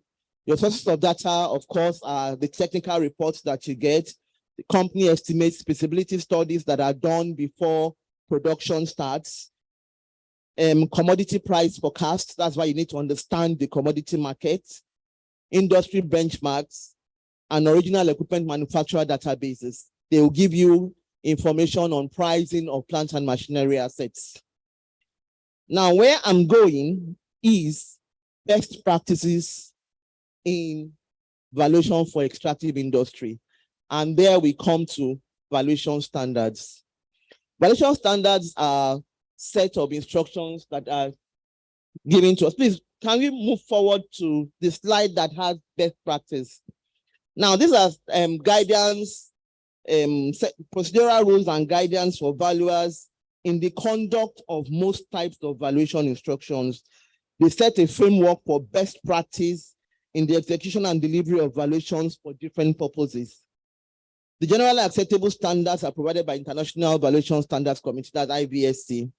Now, in addition to IVSC, many other national, local standards are available. In the extractive industry, you have CIMVAL, which is the Canadian Institute of Mining, Metallurgical and Petroleum Engineers. VALMIN is Australian Institute of Mining and Metallurgy and Australian Institute of Geology, Geosciences. SAMVAL is South African Institute of Minerals and Metallurgy. And you also have INVAL, which is International Minerals Valuation Committee. In Nigeria, most valuations are done based on IVS, International Valuation Standards. Now, in 2005, IVS reviewed their valuation standards and added 15 guidance notes, of which one of them was for the extractive industry, which is guidance note 14. Then in 2008, guidance note 14 was suspended from the valuation standards because there were some perceived inconsistencies in the standards that were set. And then they were also, IVSC was also talking to International Accounting Standard Board because of standards for financial reporting to be included in the valuation standards so that we can take care of valuation financial reporting in the extractive industry. Then in 2008, ISB came and said, oh, we need information from IVS for us to be able to do our own standards. So there's pussyfooting between IVS and IASB. Finally, in 2012, IVSC issued discussion paper, called for discussion on guidance note 14 so that they would have valuation standards for extractive industry to be included to be given to IASB. IASB will put their own additions and they will now include it in the international valuation standards. Exactly. Now, up till now, nothing has been done. There's something now? Okay. Okay, so they've had the discussion. Okay, all right. So as at 2022, there is no valuation standards in IVSC for extraction industry valuations. There is nothing in IVSC 2022, except it's been done in 2023. But as of 2022, there are no valuation standards or guidance notes for valuations in the extractive industry. Meanwhile, we have Institute of Metallurgical having their own valuation standards, Canadian Institute of this, Australian Institute of that, South African Institute of this. Very soon, Nigerian Institute of Geologists will come up with their own valuation standards and tell us that they are the experts in valuation. You know, the extractive industry in Nigeria is still largely untapped. There is a lot of potential. We know that there is a lot of illegal mining activities going on. But one day, the government is going to wake up and say, you know, all these illegal activities have to stop. And then we will become very important at that time. Are we ready to meet that challenge? This is a charge. In the absence of the valuation standards or guidance notes in IVSC, other countries have their own. Other professions have their valuation standards. What is the institution doing? The time for us to do something is now, before the boom comes, and then perceived experts will want to lord it over us. We don't want to go through that again. We've done that with the engineers in plant and machinery valuation. We don't want to do the same thing in valuation in the extractive industries. Thank you very much. Thank you. Can we give another round of applause? ESV Angela Ikade. Please, can we entertain 2 questions? Okay. Yes, sir. Thank you very much. I think time has gone because when the president came in, he was surprised that we are still having this session, but I had to explain to him why we overshot. I think that was a beautiful paper, and the soft copy will be given to us, just like all the other presentation, and we will be able to engage more with the presentations. Thank you very much. But one thing I want to say is that I think we need to start encouraging our colleagues that present paper to always remember that we have our own domesticated IVS standard. Everything that you have in IVS is actually in the Green Book. The Green Book is not just, is actually a document that goes beyond just what IVS does. The IVS presents you with the standard. But in the Green Book, we present the IVS standard. We also present you with the delivery framework. Delivery framework helps you to be able to apply the standard. You understand the point? So it is important. Yes, it is important that we understand that the Green Book to us is much more valuable than just buying or talking about IVS. You have two in one in the Green Book, the standard and the delivery framework. When you read the standard, the delivery framework helps you to apply it. So that is very, very important. And it is available even here, right? So copies are available here for those who haven't got copies. Is very important. And everything that you have in IVS, you have it in the Green Book. And you see, we don't know the value of what the board did to us when they gave us that book. In Africa, Nigeria was the first, and I think we are still the only country, a national professional body that has successfully domesticated IVS. And that is a feat. Even Kenya, South Africa, they had to ask us how we did it. But we did it, but we are not really taking full advantage of it. Please,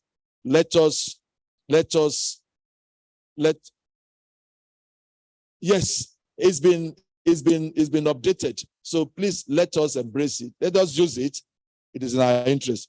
On that note, I thank you very much. So please, we may not be at any question because time is fast spent. Thank you very much. Thank you. So, ladies and gentlemen, we want to tell all those that their cars are inside the premises, that you need to take your cars and go and park outside, because there'll be a mini Durbar now.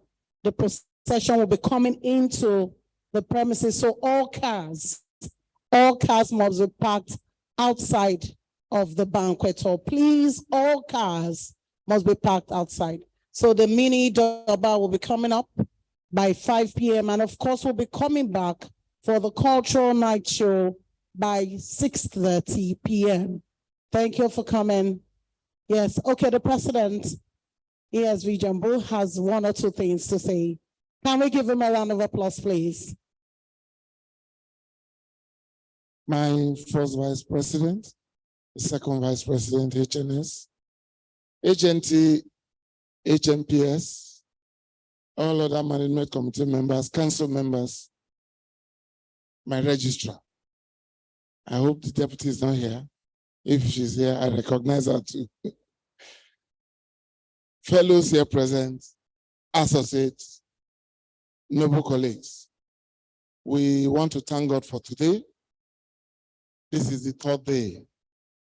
And to the glory of God, it went on well. We want to really thank Angela for a well-presented paper. Thank you so much, Angela. We didn't expect anything less from you. So there will be a cultural night, beginning with a mini Durbar. It's also unique. The Ilorin people wants to show to us the kind of culture.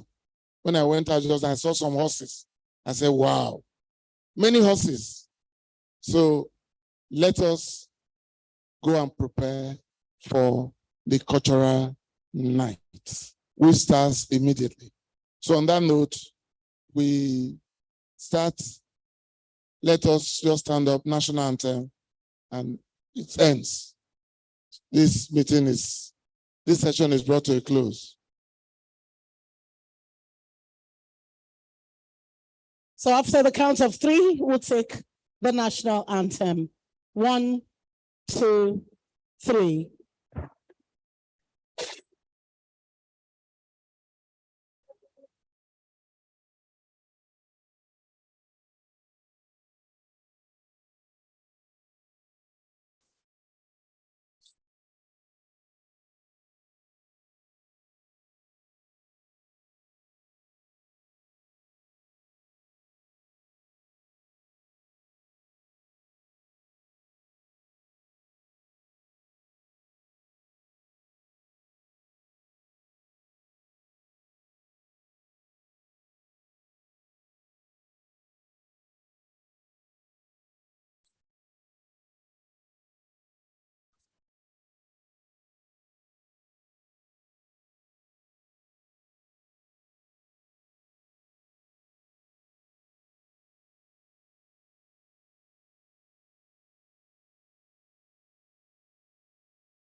Thank you for coming.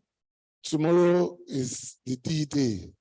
Please, the seating arrangements will surely change because the special guest of honor is coming with his entourage, the governor, the deputy governor, and so many other dignitaries will be coming. The seating arrangement will change. Please just follow the instruction of the CPC. Thank you. Thank you. See you later.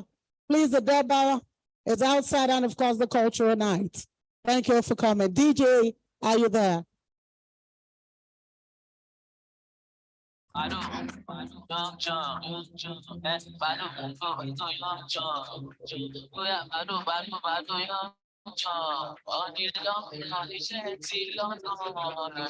Baby is complaining, but I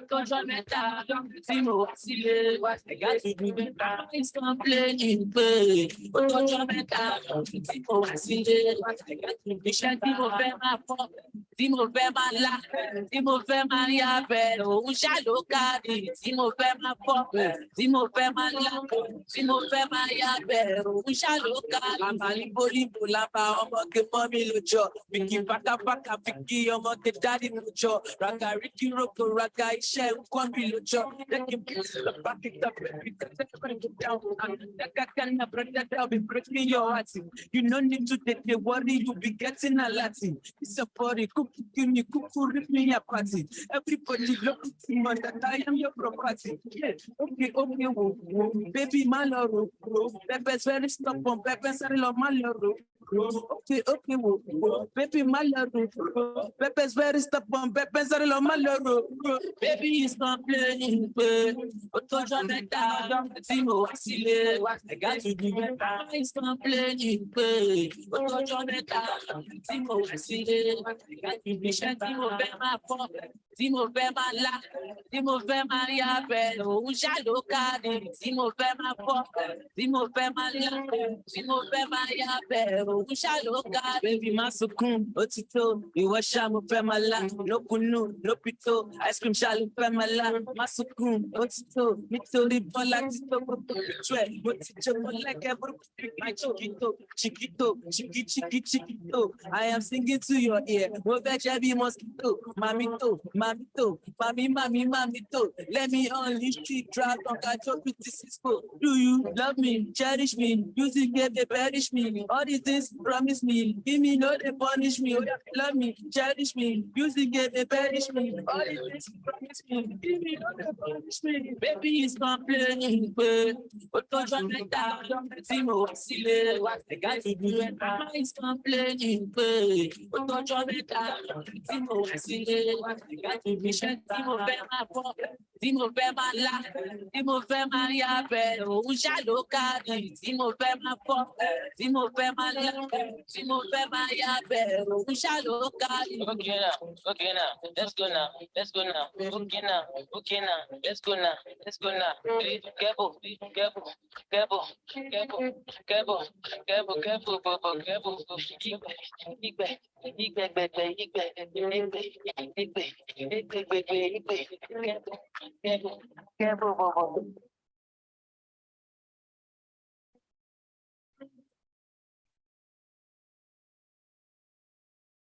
Ọlọ́run ni ó máa jẹ́.